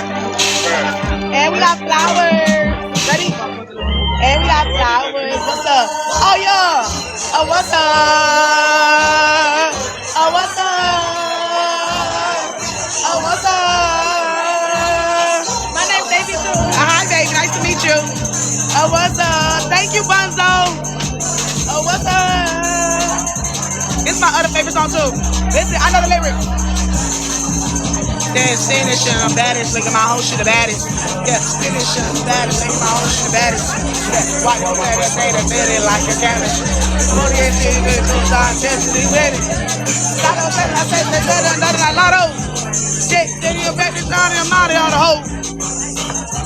I said Molly on the hoe. I just said it on the hoe. Said it on the hoe. Hey, baby, on the hoe. And they go, oh, and they go,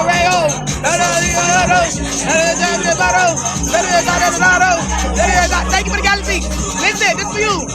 Take the Molly. Tell me they do it a Tony. She's so ironic. Hey, y'all, so ironic. What's up?